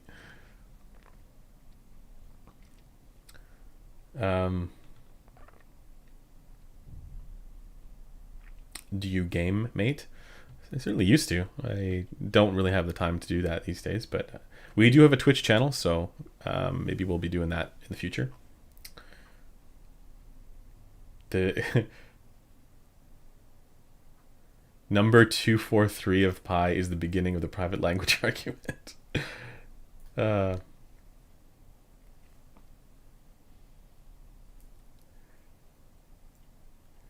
I don't think that the Verite Closed is an upgrade over the LCD-XC. More of a side grade. It's a different kind of presentation. It's an upgrade in terms of comfort, though. Big time. Because it's a lot lighter. Oh, are you doing a full review on the Try Starlight 4? I enjoy my set, but there is a dearth of reviews out there. So yeah. This is... So I'm going to be doing a comparison. Sorry, guys. Wait, that's not it. That's the Araya. This is it here. So I will be doing a review of the Tri Audio Starlight 4. And I'll be, well, maybe not its own video, but I'll be comparing this against the Monarch and the S8 and a number of other like roughly $700, $800 IEMs. So the Starlight is almost good, but it's not, because well, at least not with the default tips. So this is one where I'm so surprised that somebody like a headphone company could tune, or IEM company could tune something so impeccably well for 90% of its frequency response, and then go, screw it, let's just go insane for the treble. Like, just absolute treble madness. Like, I should show you guys the measurements of this, because it's so insane in the treble. Like, imagine you have a frequency response that's like good, boost. Like, just crazy treble at like 8K and above, to the point where these are IEMs for people with acute hearing damage. Like, and I mean that very seriously. Like, for people who are in like 60 plus, that's what this is for. If you're 60, and it's crazy because the treble is balanced with itself. Like, there's no weird resonances or peaks or anything like that. Just the whole range is boosted by like upwards of 10 dB. Like, if you want to know what that sounds like, take your IEMs or headphones or whatever they're listening to and boost 8K and above at a shelf by 10 dB, and that's what this sounds like. But to be fair, it is also exceptionally detailed. I think that a lot of people confuse, like, two things can be true simultaneously, right? There's adding a treble, a shelf to the treble that enhances the perception of detail, right? That's one thing. And then there's also treble being actually detailed, regardless of what the frequency response is there, or regardless of what the overall treble level is. And I think both of those things are going on with the Tri Audio Starlight, or Tri Audio Starlight 4, or whatever it is. So yeah, this is like treble that puts Bayer Dynamic to shame. But at least it's balanced. I'll give it that. Like, at least the treble for its, like, within itself, it's balanced, internally, for the smaller ranges. You're evaluating that. Soundwave, thank you. Am I alone in finding that IEMs have better treble clarity slash instrument separation than full-size headphones like the HE100? Stuff like room cues and more audible are more audible to be on IEMs. Yeah, you're alone on that. No, I actually think there's an explanation for it. if you if you think about an IEM, it blocks the ear canal and blocks outside noise and stuff like that. And I really think it's probably because of all the other sounds that are kind of creeping in there with open back headphones that you're probably going to be getting that. With that said, though, there's a lot of people who prefer the way something like an HD 600 and 650 handles instrument separation, because I mean they're way more intimate and the soundstage is kind of narrow, but they still do a really good job of clarity for multiple different tracks going on simultaneously and not having anything sort of smeared together. It's really impressive and interesting quality.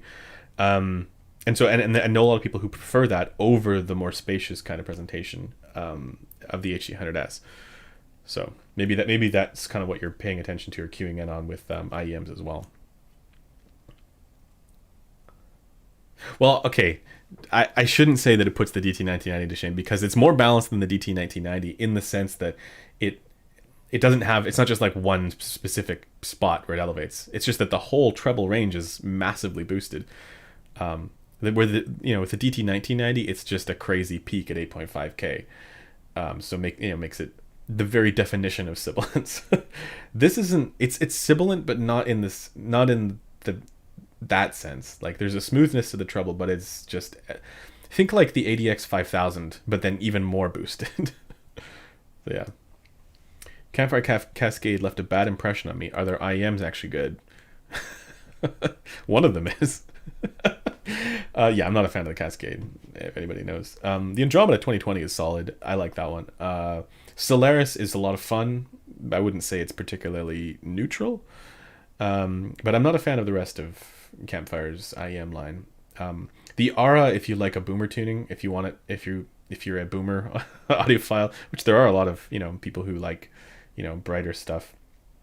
But yeah, the Aura, and it's much more. Crin's wrong about it being not well balanced compared to the I can't remember exactly what it was he said, but something along the lines of it has the same drawbacks as the Empire Ears Zeus, because I mean, yes, it is similar overall for its balance, but it's so much more well tuned than the Zeus 14. Like it doesn't have weird harmonic imbalances like that one does, but it is definitely a bright IEM. It's a counterclockwise leaning IEM.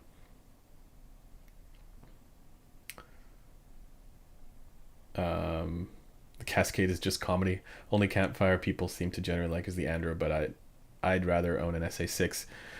SA6, I like the tuning of the SA6 better as well. I do. The Andro has better technical performance though. DT1990 is way overhyped. Yeah, it's your fault.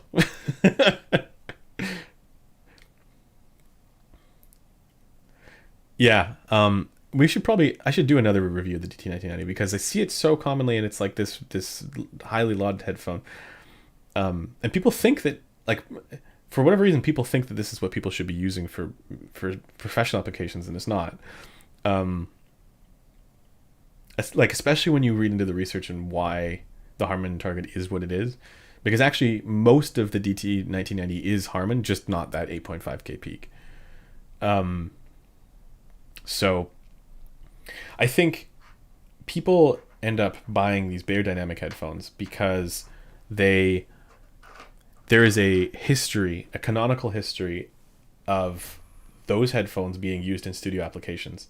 But I don't think there's any sound quality or sound related merits to those headphones for those applications. Not anymore. Not when you now have a way to record and mix and master and listen with equipment that agrees. And what I mean by that? Well, part of getting out of that circle of confusion, which was what Sean Olive and Floyd Toole's research was all about, it involves getting stuff to match when you're in a studio environment and you're trying to listen for what is going to be most normal, right? it makes perfect sense to use the equipment that is the most consumer preference tuned. That's what, as a reference, that's what it's going to sound like on other equipment that's tuned this way. Why, I don't know why you would use something like the DT1990 or anything that has a massive coloration in one particular area or another, like for example the treble peak there, in an application where you're trying to get a reference kind of sound. It doesn't make sense to me. So I think there's got to be a lot of other reasons. People think that this is better for these applications because it's being seen a lot in those applications. And I know Beyerdynamic has gone heavy into the pro world, but I don't think that their tunings, not in all cases, there are some that I think would be okay, but the idea of them as a professional application headphone. The one exception to that is that you would move to a DT1980 Pro or something like that if you're specifically looking for flaws where you're trying to like identify where the sibilant stuff is and then counteract it, right? But I don't see why you wouldn't just use a parametric EQ function for that. You can do, and most people do. That's the thing. If you're in a recording studio environment, you have all those tools at the ready. So I don't know why you would need the headphones to have that by default. It doesn't make any sense.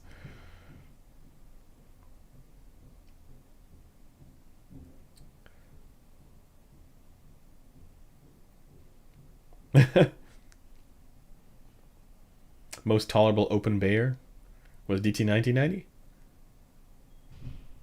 or the DT880. The two, I don't know. I wasn't that impressed with the DT880. It's just a bit smeared. Like it's not. I haven't heard any of them that are particularly detailed, to be honest.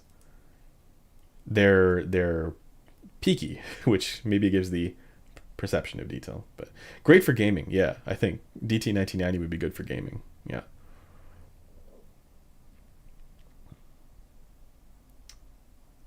Dude, I'm sorry.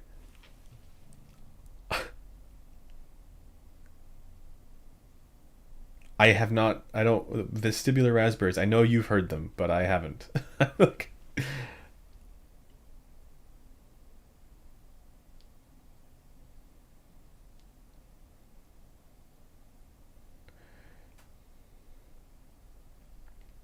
someone who worked in a major studio told me the Samson SR850 is all you need. Full range and all audiophile is a waste of money. No. um, so again, it's an example of a canonical approach to something. Why use X when you can when Y is available? Well, because everybody's been using X for so long. That doesn't mean that it's better than Y, right? That's sort of what I'm trying to get at here. Just because stuff has been used traditionally in these applications doesn't mean that it's necessarily what you should be using. Ideally, for studio use, for pro use, as a reference headphone, you would use the AKG K371. That's like full stop. Like you will, because you want stuff to be reference to, like you want it to sound good on reference equipment, right? Oh, you haven't heard them either. Okay, sorry.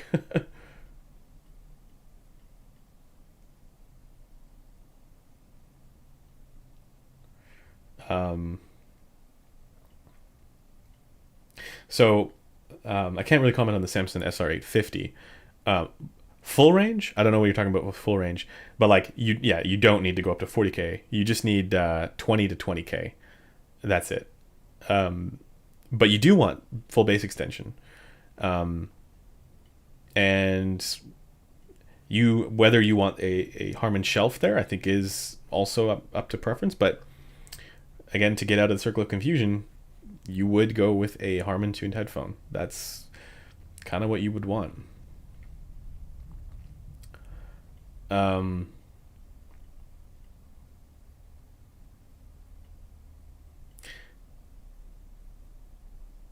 Now, when you're talking about all audiophile is a waste of money, no, that's just false. Like, like, do you mean audiophile in the sense of colorations? Because then maybe, but even then, people want certain flavors to their sound, so I don't see why that would be a waste of money.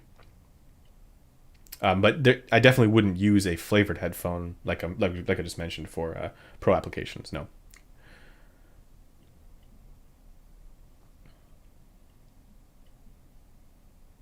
Is it a Panda switch? Oh, yeah, yeah, it is. Holy Pandas. The keyboard I'm using here is the Drop Control with Holy Pandas, and I spent a whole bunch of time lubing them up. And this one actually broke because like the pin here broke on it. I could probably fix that, but yeah. If you're getting into keyboards and you're lubing them up, don't install the keyboards on your bare bones kit but first, because it's really annoying to take them out of the board.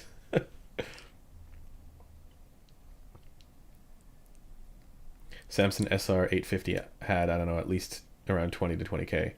Yeah, that's all you need. I know there's like, don't look at the frequency response like specs because they don't mean anything. It's how the frequency response elevates at the ear gain region that matters. Yeah, you don't need to. I totally agree. You can spend under $200 and get a professional set of headphones. They're the perfect pair of headphones for professional use. And that's the other thing, is you don't need to. I like, a lot of people have been asking me, like, do you want something crazy for pro use? Like, yeah, you can. Like, I mean, it'll make you have a better time and you'll enjoy the process more. And in that sense, it's definitely better to go with a higher end headphone for pro use as well. But if you just care about tonal balance, that's achieved under $200. So you don't need to go crazy. Um,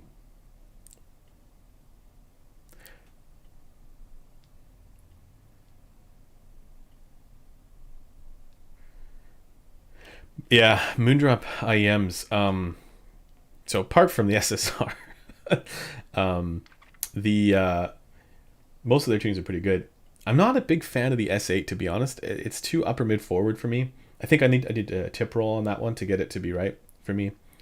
Um, the Moondrop Sparks True Wireless IEM is so unbelievably good for the price that I don't know why anybody would get the Oriya because it's $10 more for the True Wireless version, and I think the True Wireless version is at least as good sounding to me. So I don't, it's not like there are any real trade-offs there. Maybe in the upper treble, like, yeah, maybe you get some of that like codec issues, but I don't mind. It's I have the pink one, so I'll do a review of that.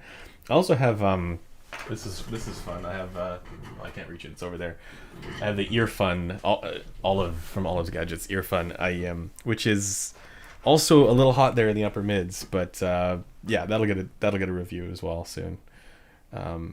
Pretty solid for the price though. So I think the limitation there is that it's not as the limitation there is that the Sparks exists. So yeah, my thoughts on the Panda switches. I like the switches. Okay, I'm not sure how I can describe this. I like the board, the control. I like the switches, and I like the keycaps they sent. They sent these more like high profile ones. And I've come to the conclusion on these because I was comparing these against I have some lubed Zelios as well, and these are more fun to type on. But the thing is, if I want to type fast, I wouldn't use either of them. These are more like for the way that I type normally, these are totally fine because I'm not typing as fast as I can. If I'm typing as fast as I can, I'm using an EC board. I'm using it like the NIZ EC75 or Utopia or something like that. I just find I like, I have an easier time, going quickly on those boards. But there is a joy to using boards like these ones. Like, I'll hold it up here. Boards like these, for the tactile feedback that you get that makes typing more fun. And so, when I do my review of this board, the title is going to be ASMR for your hands, because I really think that's what the keyboard hobby is. It's getting that really nice, feeling when you're typing, to make the experience of typing more enjoyable. And that's really, it is for sure. Now I know a lot of people buy boards for gamings, buy boards for gaming purposes. And I would not use this switch or this board for gaming necessarily. Shooters would be fine, but RTS, like where you have to have like really like 300 APM, I would not. It's less so the Switch. The Switch is actually probably okay for that, and more so the high profile keycaps. I wouldn't use that for our like SC2 and stuff like that. Topra also more for typing than gaming. Yeah, if I were to get a board for gaming, it would probably again be that NIS EC75 or something with it's gonna sound dumb, but Cherry MX Browns. Something that actually is not at like moderately tactile is fine, but the tactility doesn't matter if you're bottoming out and you're at 300 APM. And mainly, you just don't want your hands to get tired. So you want to have somewhat softer, like this is around, I'm not sure what the actual pressure force is, but these are not the lightest switches out there. So, or not the, easiest to push down. I find them a little bit more, it's not more or less difficult than the Zelios, but similar to the Zelios overall for like how tired your hands get if you're trying to play at 300 APM. But at the same time, it's like the spring back is more pronounced on this. So in both cases, I wouldn't really recommend this for really fast RTS play, but for shooters, it's totally fine. These are solid. I wouldn't go with the high profile keycaps. I would go with something maybe honestly like 45, 50 grams for force required. Anyways, that's a keyboard question. Trash Olive's IEMs just to see him real. No. Like this is the thing when folks like Olive or just other like people like Crin, people who know, they've spent a lot of time evaluating stuff and they know what stuff's supposed to sound like. When they get into tuning stuff, it usually ends up being better than what engineers ended up with, because engineers aren't necessarily like, and not in all cases. Actually, in a lot of cases, it's getting a lot better, especially in the IEM world. People are figuring out what stuff's supposed to sound like. And much thanks to the Harman research there as well. But when you get an example like Olive doing Olive's EQ stuff and then coming up with a tuning that is kind of close to what he likes, the end result is better than what the default result is, and I think that's only a good thing. Same with Crin and the Dusk and the Dawn and all that stuff.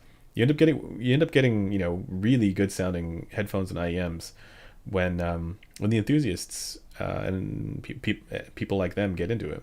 So yeah, I think it's a good thing. Waiting for the Sean Olive versus Olive live stream. I know, I want that so bad.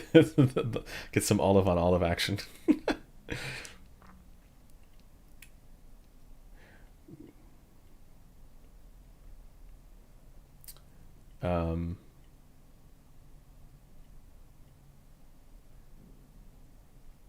How much do I need to spend for an over-ear U12T complement? I 1,000? I don't know.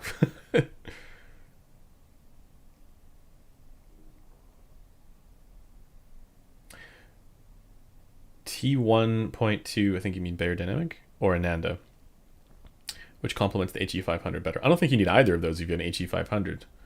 If you have an HE500, get a Focal Clear or a Lex or one of those. Yeah.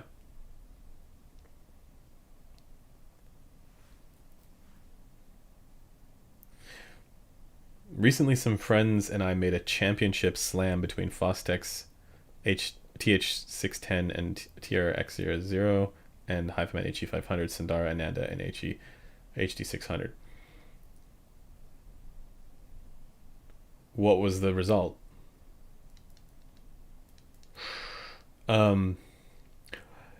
It's impossible to do that kind of evaluation without without EQing the headphones to the same target, because you don't know what the macro dynamic qualities are going to be like, or slam, or whatever we want to call that quality, the punch. You don't know what that's going to be when the perception is skewed by bass level.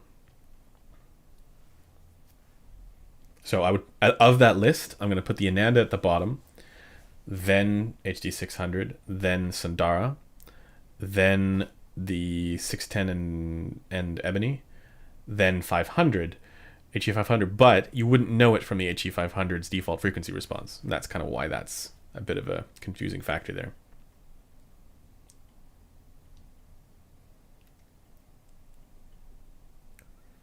The result we had by appreciation was that the most recent Fostex 610 are practically the same as the X-Ears or Ebony. Yep.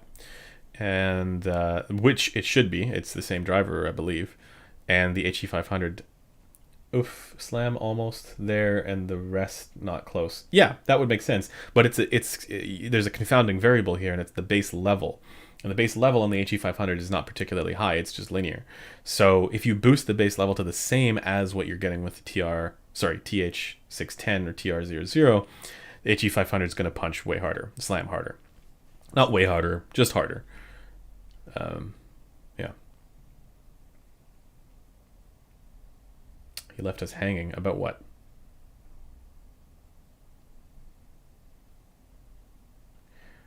Oh, I see, yeah. Why is no one reviewing the Audio Excalibur? I have it here. I will be reviewing it. Reviews take time to do.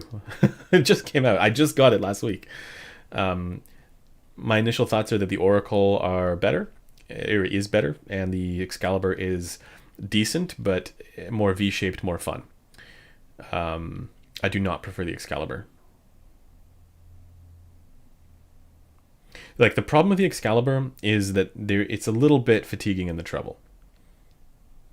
Like I mean, it has, not to the Starlight level, but it's a little bit hot there in the treble, yeah. Whereas the Oracle is just a solid tuning all around. Yeah, I really like the Oracle. That would be like around that price. That's about as reference as it gets for the tuning. Well, I don't know about reference, but it's a solid tuning.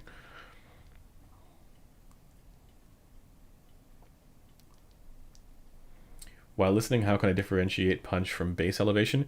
If you have an Ananda or a DCA headphone, EQ the bass up and compare that to an HE500 or something that has lower level but punches harder, Focal stuff as well. You'll see what we're talking. It's not just me. Like, I'm not just making this stuff up. There's a consensus out there.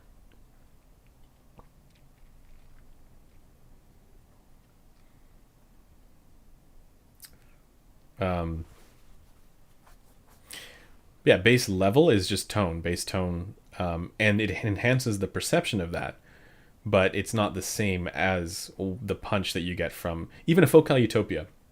I was listening to Focal Utopia the other day, and it rolls off in the bass, way punchier than the Ananda. And the Ananda is more linear than bass. Like, it is not even close, not even remotely close. So if you've ever heard, like, the Focal Clear is another example, way punchier.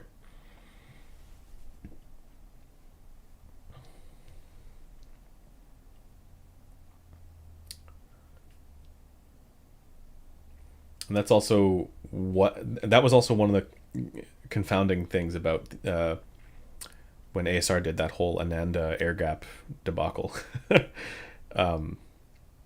It was, you guys are into philosophy. It's the equivalent of a Gettier case, where basically he came to the right conclusion, but came to the right conclusion for the wrong reasons. And basically he correlated with something that wasn't actually responsible for the lack of sense of punch.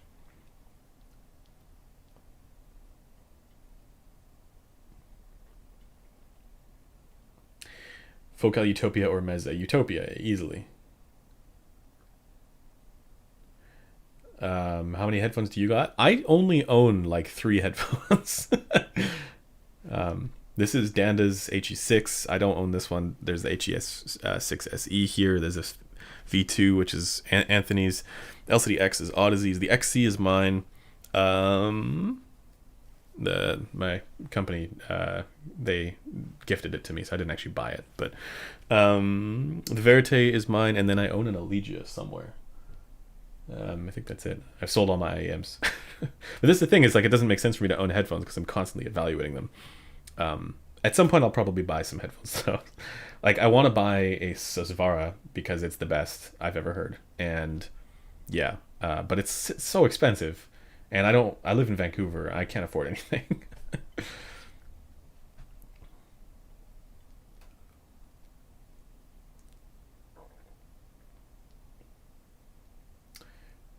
Abby, thanks.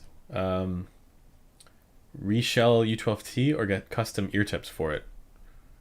Reshell is and get a custom? I really have no idea how that works. I am not as keen on getting into custom stuff myself.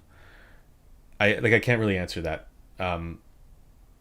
because I'm not sure what you mean by reshell. But yeah, I'm less enthusiastic about custom stuff myself because I know for a lot of people the custom IEM thing is a barrier. Now the flip side is that I've heard a lot of people swear by the custom thing, but it's kind of like you're taking a bit of a risk by doing that because you don't know what that's actually going to feel like and if you like that. So it might be an additional barrier to entry. And for me, the 64 audio shells are comfortable enough as it is. And then on top of it, it's probably going to change the frequency response, which you might not actually want. So, yeah, I maybe get custom ear tips. So probably a lower barrier to entry.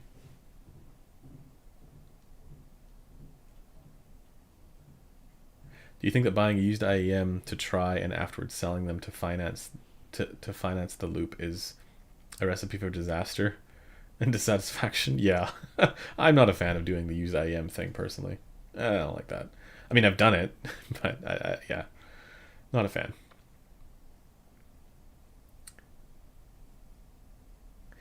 The HE6. Uh, it's not mine. It's Danda's. He sent it. He sent it in. Yeah, this is it, like I wish they still made the HE6. This is one of the best headphones I've ever heard. Now I still EQ it, but and it's not on the level of the Susvara or LCD4 or any of that stuff. But if somebody came out with this at $1,700, it would be the best headphone under 2,000 easily. Does the LCD-X benefit from Class A amping like the Rebel and Flux stuff? In some sense, yeah, but not in terms of power requirement. No, you don't need that kind of power for an LCD-X. Do you sell after reviewing? I used to, but nowadays I don't. I don't keep the stuff. So, like then it gets sent to me, and then I'd send it to somebody else, or send In some cases I send it back. In some cases the company keeps it. I don't keep anything for that's mine.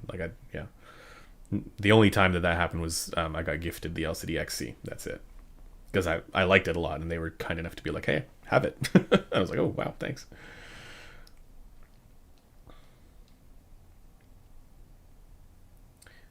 But yeah, I used to sell stuff and sort of fund the loop there. HE6 better than HD100? Yep. Now the tuning, like, it still needs a bit of EQ, but very little. Like it still has that sort of dip there in the HiFiMan dip at around 2K or 1.52K, and then I like to give it a bass shelf. It doesn't technically need the bass shelf, but I like it. So I boosted that up at around 150 hertz, and man, does it ever slam. It's so good. And yeah, the detail is just like, that's the thing, comparing all of these. Like, the other ones have good technical performance too, but not like this.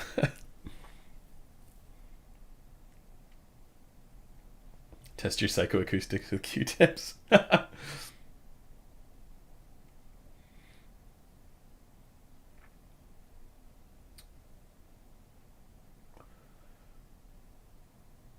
He was born a headphone addict but identifies as a baseball player? What?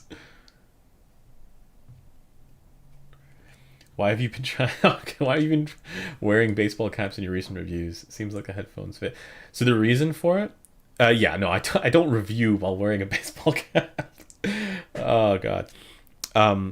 The reason for the hat is because I haven't been able to get a haircut during the COVID times, and because you can't go to a lot of the like hair places are shut down, and there's lockdowns and stuff like that, and so it's just messy and doesn't so I'd rather just deal with that by using a hat.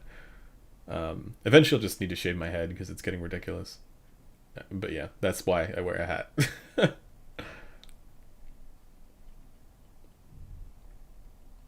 I don't have any burst impressions, sorry.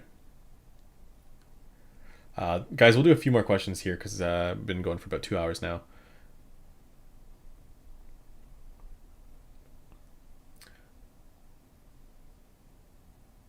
HD650 versus Sundara versus FH7. I've heard all of them, and Sundara all the way. Yeah, that would be my pick too. The HD650 is a great headphone, but yeah, it's a bit blobby, 3 blobby on the soundstage.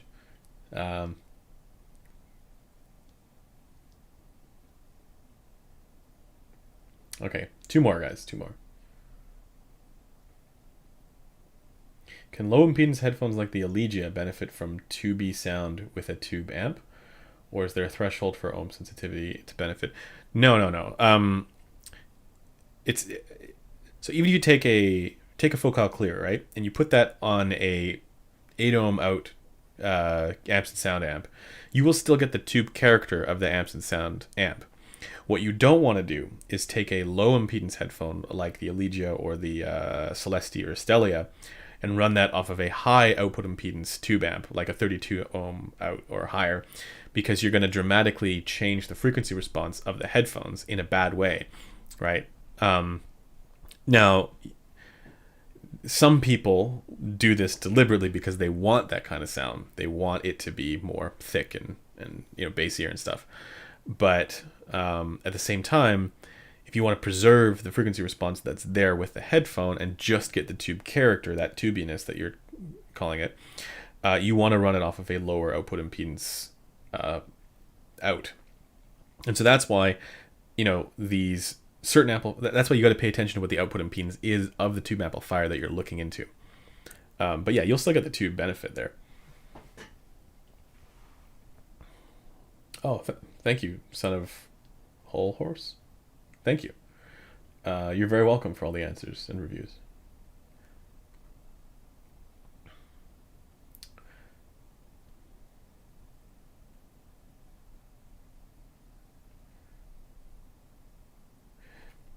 HE6 is better than HE100 in tuning and bass, and that's it. No, it's better for instrument separation, even though the HE100 is a wider presentation. But the sense of control is better on the HE6, and the slam is better. For micro detail and micro dynamics, that is a tough question to answer, but it's so different because it's a planar versus a dynamic. But if you were to hand me one or the other, I'd be like HE6 all day, every day.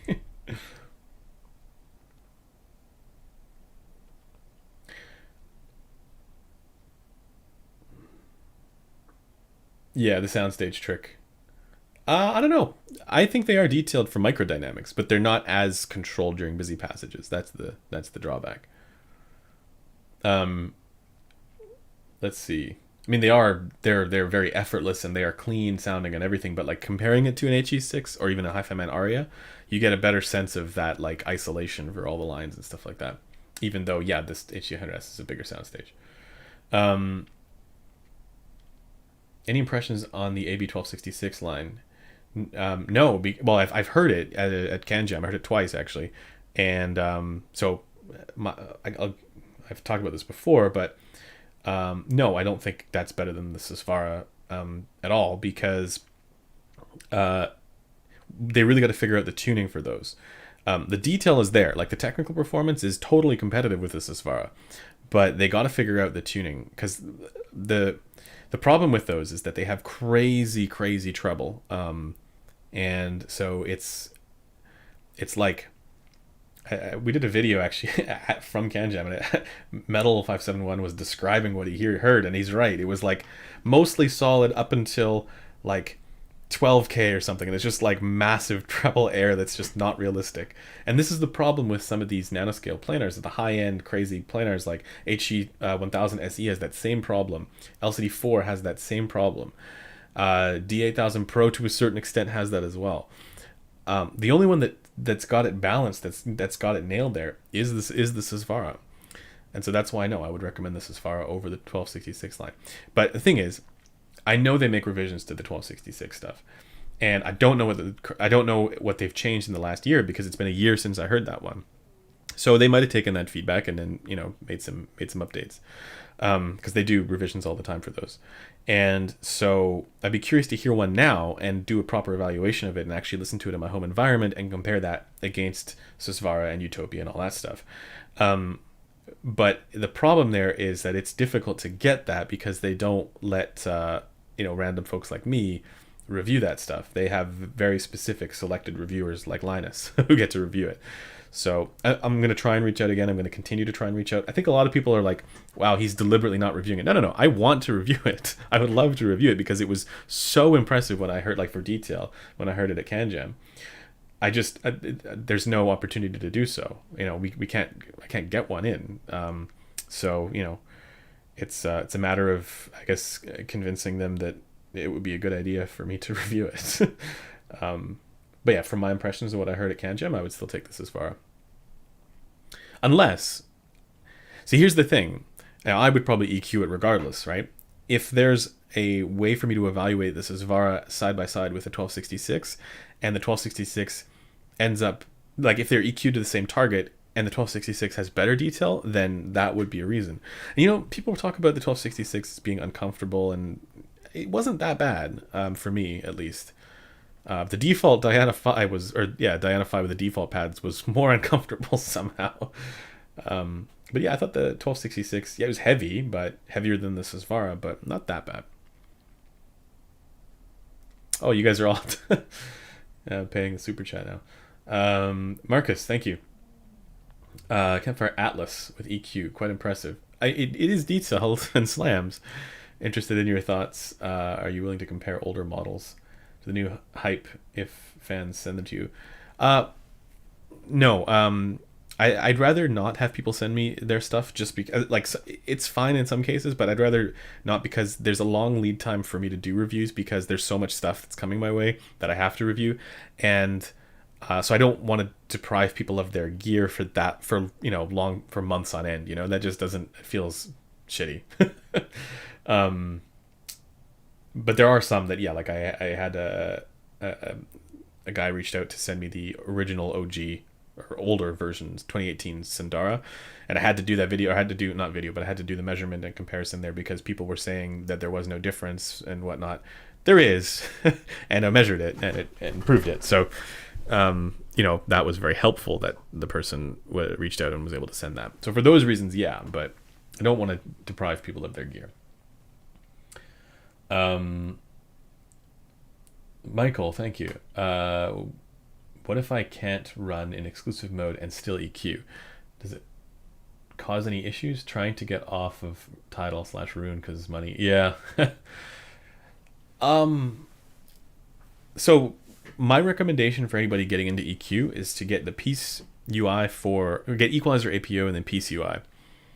I know. Well, if you're in Windows, at least. If you're on Mac, I can't really help you. I know there are some EQ programs for Mac, but if you're on Mac, I would probably stick with Roon, because Roon's EQ functionality is awesome. It's almost better than Equalizer APO. I say almost because there's one filter that's missing on Roon that's there on Piece. But I would get into Equalizer APO and then use whatever. Don't if you don't want to use Tidal, use something else there, right? And just don't run it in exclusive mode. You don't need exclusive mode there. With Roon though, you do need exclusive mode, and that's kind of a bummer. But yeah, hopefully that answers your questions. But yeah, there's no I've never heard a downside to not using exclusive mode, other than you're gonna get other notifications and stuff, or other stuff's gonna show up there. But if you don't care about that, that's not a problem. Stormtrooper, thank you. Thank you for all the great reviews. You're very welcome. Will SU9 be good enough for Mogwai SE? Will HD600 sound great out of the 300 ohm? Keep up the great work. So I'm gonna say, SU9 is fine for that. But do you already have the Mogwai SE? Because if you don't, be patient. Be patient on that, please. There is something exciting on that front. Although actually, yeah, I don't know if I can. I don't. Yeah, I noticed you just tipped in euros, so I don't know if I can be much help there. But there is exciting stuff with amps and sound coming down the pipeline. I can't talk about that yet. But yes, that would sound great. See, with those ones, the sensitivity is low enough as well that you're not going to get the noise floor out of a 300 ohm out. And I tested this with the HD650 off of the Kenzie, so that should be good. Rob Hawk, thank you. Rob, every time, man, you you tip, but then you don't give your question. But I appreciate it. And if you, oh, I think I see it now. You gotta tip. You gotta leave your question in the tip. What do you think of the HiFiMan HE6 Planar? I did do a post on the Headphone Community Forum. It's not very good, at least the one that I evaluated. The details there, but the tuning is so weird on that headphone, and I think it was just an ad hoc solution to a very complicated problem, and which is closing it off, because it resulted in actually amplifying sound certain frequencies, closing it off. Like the room tone that you hear with an open back was not eliminated by them closing off the cups, and it just changed the frequency of where the room tone was there. So you can ask. Okay, I'll go for 2 more minutes, guys. You can ask DMS for 1266. Yeah, I have. It's not up to him either, guys. It's not like, I mean, maybe if they get asked enough times to get us to review it on the channel, then they will send it over. But at the moment, I don't see why they would get us to review it. Like, it's up to them. It's not up to us. And I have reached out. I do want to review it. I do think it's a very detailed headphone, and I would love to get a chance to listen to whatever the current version is that they're on. But I just haven't had the opportunity, and that's the only reason why I haven't reviewed it on the channel. It's not because I don't want to.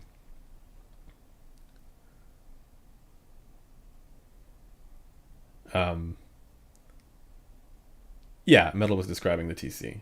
Yeah, the trouble is a bit not just on the TC, like on the Diana Phi 10K peak, drop 10K, and it's suddenly just like real solid.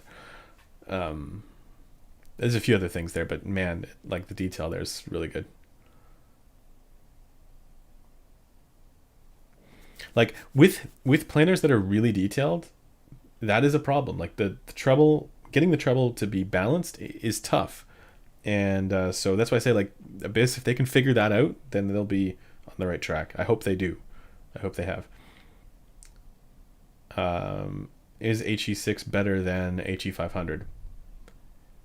For the tuning, no. But for the technical performance off of a really powerful amplifier with high current like the IHA6, yes. All right, guys, that's going to do it for the live stream. I got to run, but thank you so much for tuning in. Thanks for all the people who contributed. And yeah, I will see you guys in the next video, next live stream. And hopefully we'll get somebody else on to do that. In the meantime, if you haven't signed up yet for the giveaway, the $4,000 giveaway of Focal Utopia, definitely do that. Because yeah, I'm pretty hyped for that stream when we're doing that at the end of the month. So yeah, until next time, guys.